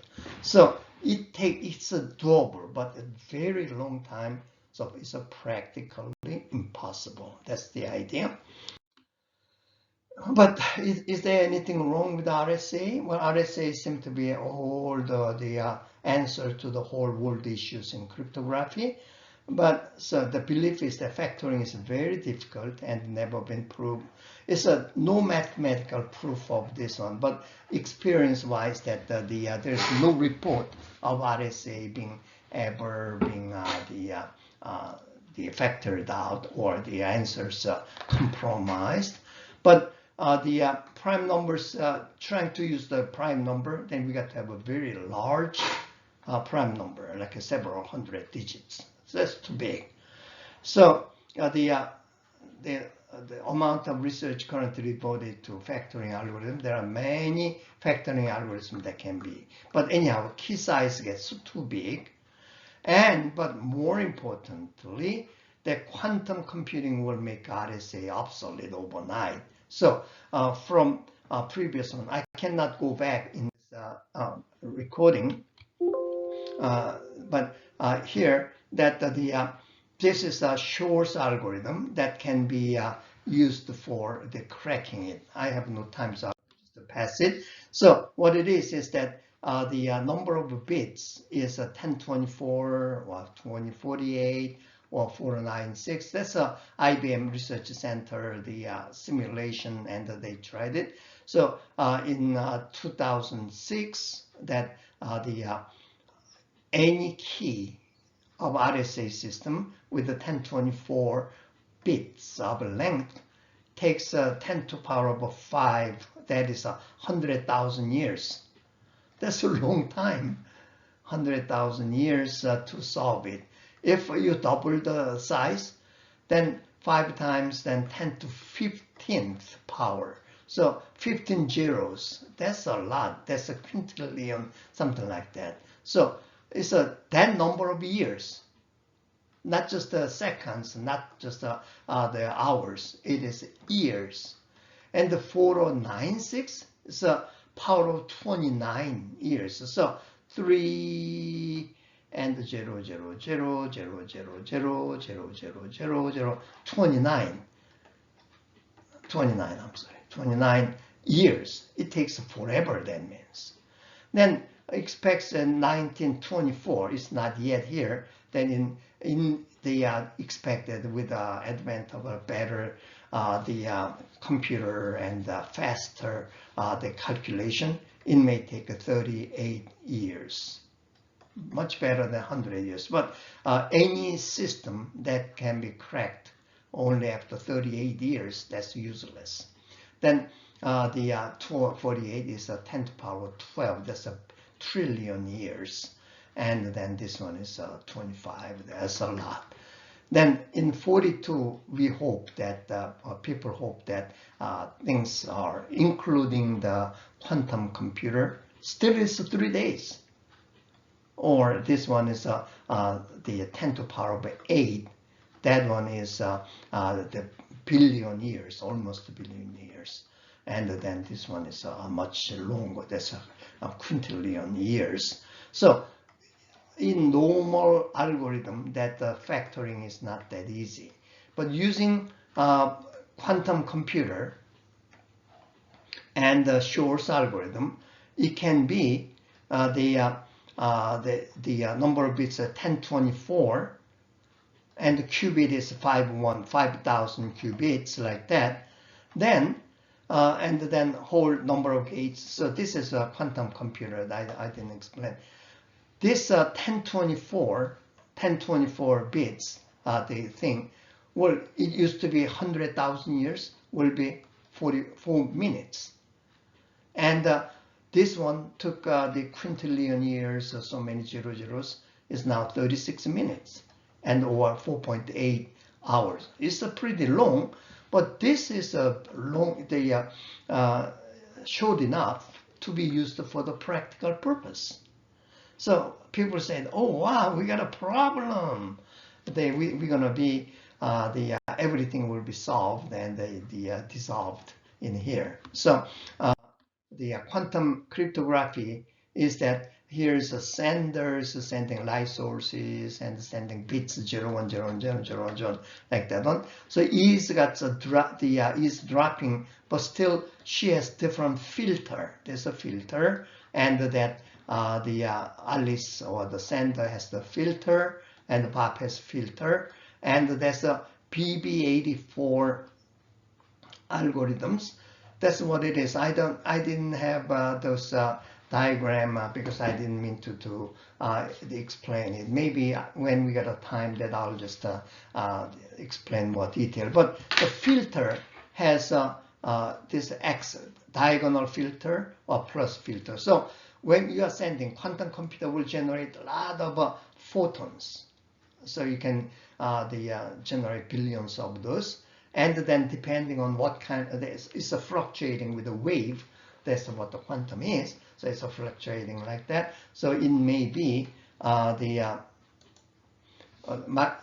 very much mixed up and then sending it. So Alice is using different filter, then the value will change or they determine it differently. Bob will also do those filter up and down, diagonal like that one. So just sending. So but Alice doesn't know. I mean, Alice just sending it out with her own sequence of filters. Bob doesn't know what Alice had in mind, but just using his own decision of the filter. But there are only two choices. So by chance, you may get 1/2 of the case that you may have the same filter. So later on, the Alice will send you the sequence. Actually, Alice's computer will send it, not human beings. Then you just check, and if there's a different filter used, then you drop it. And even the same filter, if there was a bit problem, then you drop it. So only correct ones you are getting. And nobody knows that E with is dropping, but what kind of filter Bob used. So even if Alice is sending publicly that her sequence of the filter system, that because nobody knows except Bob that his own filtering system, then later on there's a transmitting this filtering system back to Alice using quantum channel. So only the two between Alice and Bob, they can do it's a 0101 that just matching those bits. So that one is 0, 1, 0, 1 like that. So it gives those bit sequence of a key. But quantum is so fast, and it has a thing called the superposition.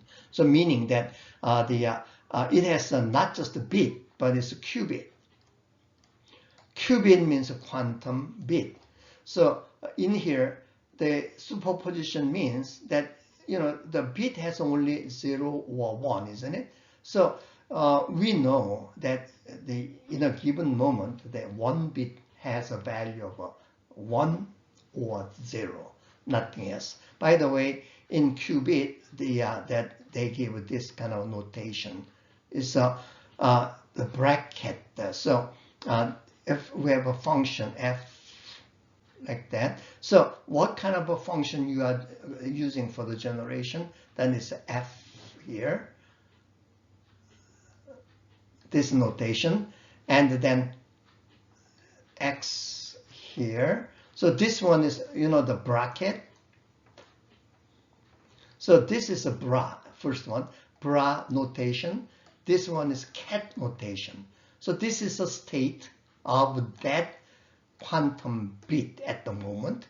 And this is a function that's generating that quantum bit. So in here, either 0 and 1, but that moment, it has the value of 0 and 1 at the same time. There's some funny property and then observation effect. There is one. So it is the quantum mechanics says that in the quantum level that each quanta has a multiple value. So for us, our interest is a bit, so it's either 0 or 1. But in real life, it can be color. So red, green, blue, yellow, purple. There's 10 different possible colors. You can have all of those colors. Or the Schrodinger's cat, you may have heard of or not. But there's in the box, there's a cat. The cat can be both living or dead. So what kind of a stupid word it is. But real, backwards is somebody look at the box inside, then the cat should be either dead or alive. The value must be fixed. So quantum, that at the moment that the value of our quantum according to the cat notation, this one can be 0 or 1, whatever the value.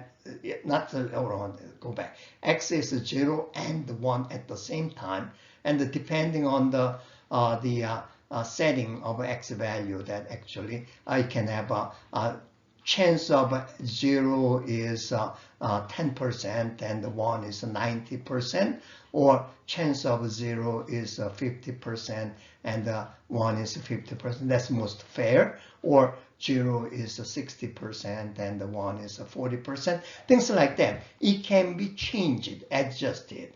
So it makes the quantum computer more interesting and flexible. But anyway, so it has the value at the same time with that possibilities. So it's a more, if it is the case like that, it's more likely to be 0 than the 1 like that.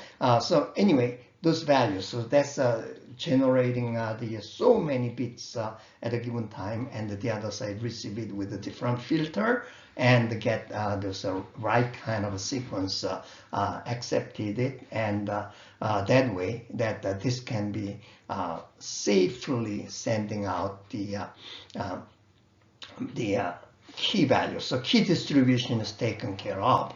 But more importantly, because of this superposition effect, that if we have one bit, another bit, another bit, another bit. Suppose we get 4 bits, but they are qubits. Then this is 0 and 1 same time, 0, 1 same time, 0, 1 same time, 0, 1 same time. So how many total states? If it is just a regular bit, the 4 bits, then 2 to the power of 4 is 16 different possibilities. But if it's 0 and 1, 0, 1, all at the same time, then you got this the 2 and 2, 2, 2. Oh, I'm sorry. So in regular case, you got only 4 bits. Then you have only one possibility at a given time. 0, 1, 0, 1, 1, 1, 0, 1, 1. Something like that. Only one possibility is at the one time. But in the qubit, then 0, 0, 0, 0, 0, 0, 0, 1, 0, 0, 1, 0, like that to 1, 1, 1, 1. There are total 16 cases. This thing is happening all at the same time with a 4 quantum bit. So we have a 10 quantum bits, 10 quantum bits qubit. Then the total case that you can calculate at a given time is 2 to the power of 10. That's a 1024. So compared to regular computer, it is going to be 1,000 times faster. So give 20 bits, qubits. Then 20 qubits, then it's 1 million times faster. So give 30. Every time there's a 10, 20, 30, 40, then the total 2 to the power of those combination is a million, billion, trillion, quadrillion, things like that. So if we got these days they are talking about they're having 2,000 qubits. Not every qubit is used for superposition, but list that like 500 qubits. So experimental. Then it will be 150, so 1 and the 0, 0, 0, 0, 0, 0, 0, 0, 0, 150 of those, of zeros. Then many times it's fast. That is amazing, kind of a speed. So whatever that takes the 100,000 years can be done in a couple of seconds easily, or several minutes. So the quantum computer is going to be something that we may expect someday, pretty soon, in 10, 20 years, that it is being part of our life. And right now, Google and the Microsoft and HP and those Alibaba, that is a Chinese, the Amazon kind of a place. That those things are all the researching very deeply. Intel also joins in, and there are 4 countries working very hard for the quantum computer. That's America, USA, and China, and France, and England. So where is Japan? They are a pretty good one, but somehow they are a little bit behind. And so many, Russia is another race, seems to be. So anyway, the quantum cryptography, quantum computer can cause those RSA very dangerous. So they have a way of the kind of resisting against those quantum the computer from solving cryptography. So there's many algorithms like lattice-based and multivariable based and state-based, things like that. So it's called post-quantum cryptography. Okay, so those things are what we are expecting. And the interesting part, again, that I don't know how much I can cover. This one is also in the book, but the elliptic curve. Problem with the RSA is that the number of bits are several thousand bits. So that's too big. But if you are using elliptic curve function, there are many elliptic curve functions. There's those was all the mathematics done in medieval time, but somehow that this the equation specifically has some kind of a funny properties. So y squared is x cubed plus ax, no square term, and then b and mod of p. So A, B are constant, and then P is a prime number. So with this, then you can get, it's a very much like you begin with because of the two values in the space is much like the two X and Y value. So using this the logic, and depending on what is A and B, that the shape is quite a bit the variation. But this form, that one is that A is like a 3, and this one or 7, and this 11 is used a lot, and 3 and 14 used a lot. So with that, those kind of a shape it is. So you begin with a certain point, and then you self-replicate it, then it will give this point by the nature of this equation. It's iterative. Then, so you begin with one number, that is X and Y, and you gotta make a X value, Y value of this one. That's private. X and Y become private, the public key and private key, like that. The next number will be over here at X and Y, that the private key, public key, private key. Then from here, then go up. So it's you use the did I write multiplication and the addition of the point value, the two previous point value adding up, then it'll give you this point, and that was next key. Then from here, that you they multiply this one with the last one Q, then it'll jump over here, jump over here. So this equation, it is somehow explained in the book, and also that in our book, I think it's a page 210, I think. You can, that's our Bashir's book. So this one shows that how those positions are given. So you give this one huge sizes of the coordinates, then it gives the kind of the necessary the pair of keys. So people somehow they researched on, and they got here's some multiplication, and here's some the addition here. With this they can calculate next number is a multiplication here. So it's keep going on. So it works well in public key system. And so look at here, the example wise is already proven that the same level of the security of 3,000 bits for private and 256 bits for public key, that same the level of the security, meaning hard to crack or impossible to crack, can be achieved by 128 bits.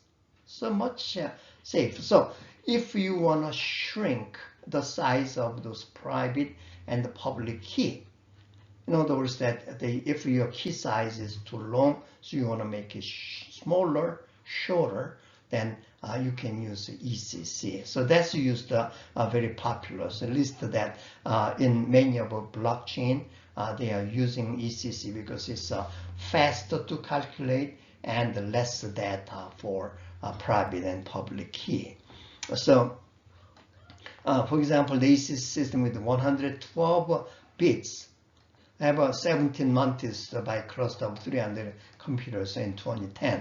So this one is getting harder, very hard, very small size compared to this RSA, small size of keys, and nevertheless you can generate a huge amount of the data.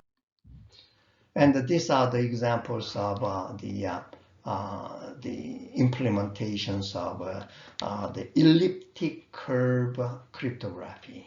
So elliptic curve and the Diffie-Hellman. So the Diffie-Hellman that we talked about, that key size can be shrunk using this elliptic curve function, and then the integrated encryption scheme, that one, the curve integration encryption, and then there are a few other the options. So it is very useful. There's a elliptic curve MQV. MQV is Mendez Q Vanstone. This I think is a Chinese guy.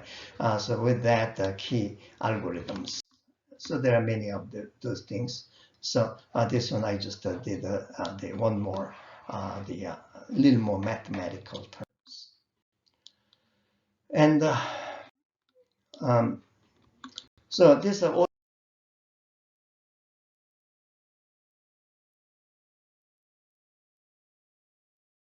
authentication issues that we already talked about. I'll pass it.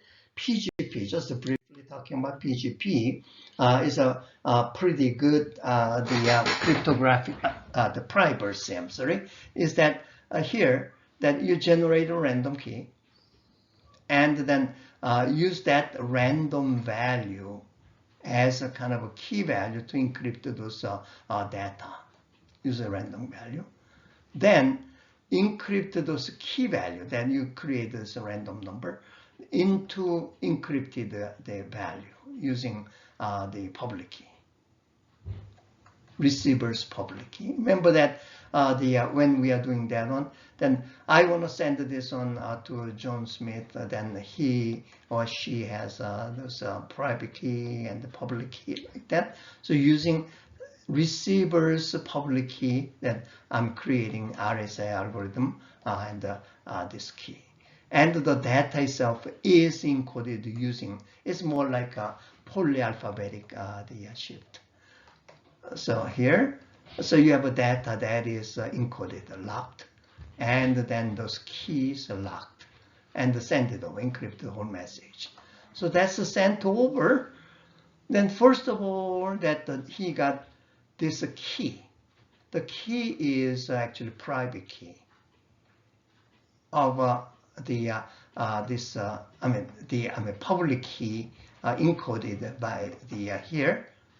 Encoded by the public key. So the receiver will have his own private key, receiver's private key, and get it done. So make this key value is a plain key or plain text. Then using that one, then this encrypted data being solved, then original data can be solved back.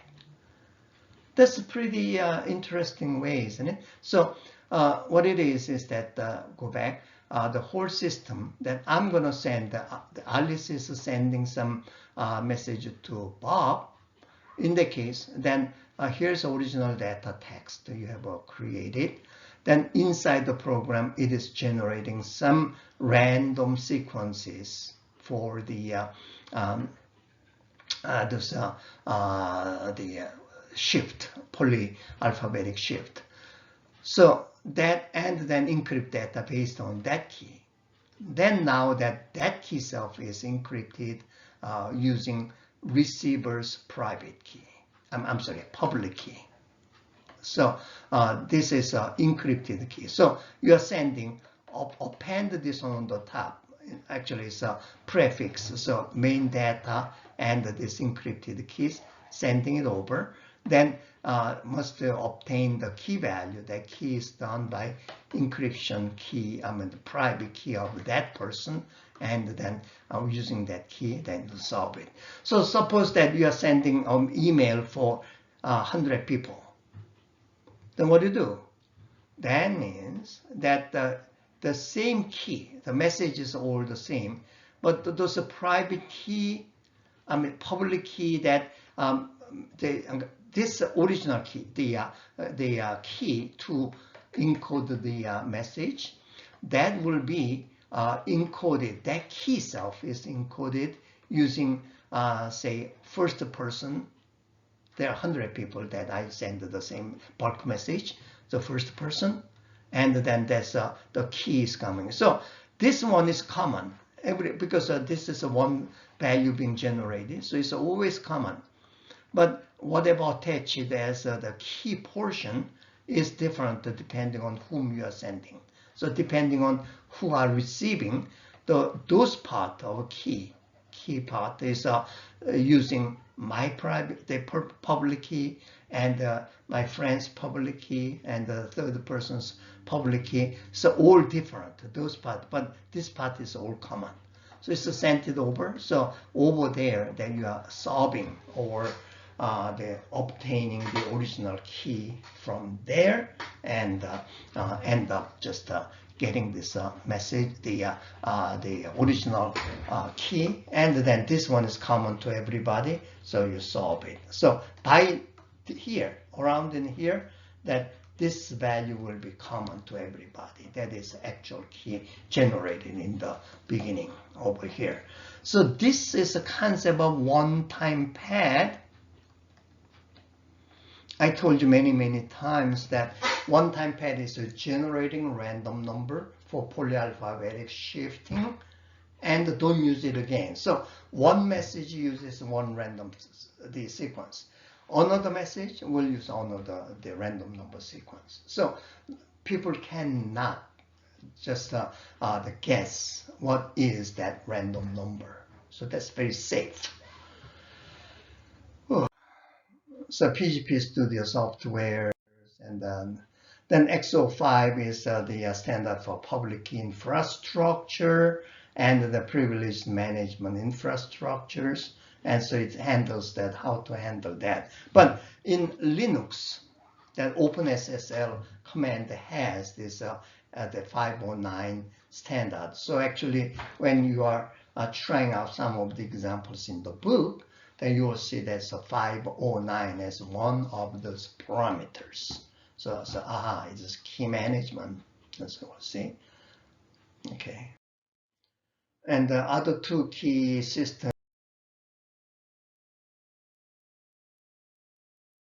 is that blowfish and then something, but I'll just pass it.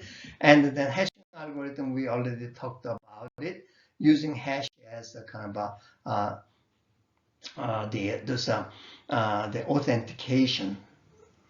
But the hashing can be used with the key or without the key. Then cryptographic algorithm wise that there may be some attacks. So there are different types of the attacks for the those key. So one is a brute force, so try every possible one, or it is cryptanalysis as a ciphertext only. Then they have the plain text is recognizable from ciphertext. If that's possible, it will do. Otherwise, based on known text. So the cipher and plain text. So this is called a chunk, something like that. So in other words, that if you know that what kind of a special message is actually corresponding to a ciphertext, then you can just guess overall the text, the organization of the message. This one is all in the realm of crypto analysis. So I told you that the cryptology is cryptography. So they're making the coding and the cryptanalysis. So cryptanalysis is not same as decoding. Decoding is you know the key, you know the logic, so you can in normal situation just get those the solution obtained. But cryptanalysis is you have no idea what is the key and what's the message about. So in the case that you are trying to guess everything. So that's the kind of the attacks, and it's pretty much of the hard job, and the people are working very hard for this kind of work. And there's a thing called the birthday the attacks. So it's that function yield any and different outputs, and then equal probability and is sufficiently large. So in other words, birthday attack, what does that mean is, funny enough, that the suppose that we got 30 people in the class, 31 people. 31 people in the class. Then asking everybody, what is your birthday? The birthday can be day 1 through 2, 3, 4 to 30, and then maybe 31, and sometimes in 28 or 29, like that. So 1, 2, 3, 4, like that. So we are expecting that every day, everybody's the birthday may be all same, they're all different. So one here, one there, one here, one there, like that. But in reality, it is not. So the reason why that is happening is that there's to be able to have somebody have all different birthday. The first one has any day out of say suppose 30, then so no problem. But second person must be remove that first person's birthday, so 29 chances. The third person, then you got to get rid of the first two, is a 28, 27, 26. That's all possible numbers. That's very large. So the chance of that anybody having all different the birthday is very, very low. So what it is that in a way you are doing hashing, then certain numbers will be overlap. So in the hashing, those thing called the collision is a very headache, but for whatever reason that happens. So the attack is that in a certain algorithm that you know ahead that what kind of the value is more likely than the other. So follow through those more likely numbers. Then mid in the middle means that when transmission goes on, then there's sometimes sending out some keys or some other information that related to current message. Then you intercept in the middle. Then that intercept helps to understand that deciphering your numbers. This unconditional the security is always they can 100% secure.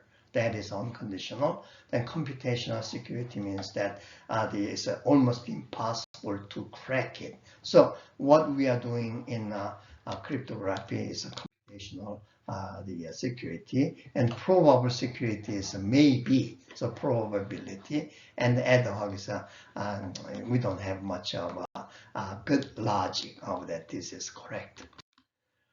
So and then strength can be the many the factors of affecting it. So if you are interested in just measuring, say, cryptography, then key secret, exhaustive searches, breaking, trapdoor, and non-text attack, chosen text attack. So like this is more of dictionary attacks, so known list of possible numbers or message segments, and try to guess the right type of the plain text for given the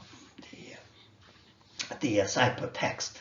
So this is a very difficult one, but nevertheless it happens and it works, and people are working on. So the later part that the previous about 10 the pieces that is mostly when I cover crypto analysis, just the introduction part. So I just give you some terminology, but don't worry about all the detail. I don't think it is meriting any detail for our class that is crypto. But one more time, cryptography is such a key issues in the blockchain, and in the blockchain case that everything must be securely encoded. So for us, cryptography is just an important part of our job or our the task. So the coverage of cryptography, the blockchain, frequently centers around the cryptography. So I covered as much as possible the detail on the cryptography, and hopefully that gives you some idea and motivation for studying about the cryptography. Then next time that I'll talk about the consensus algorithm.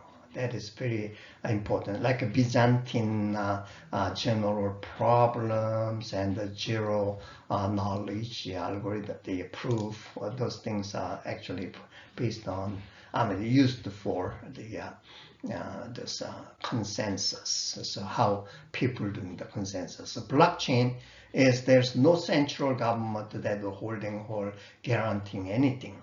So it should be done by those peer. So all those the people, the group in the network must work together that so that you can interact and you can communicate among those peers and get the consensus out.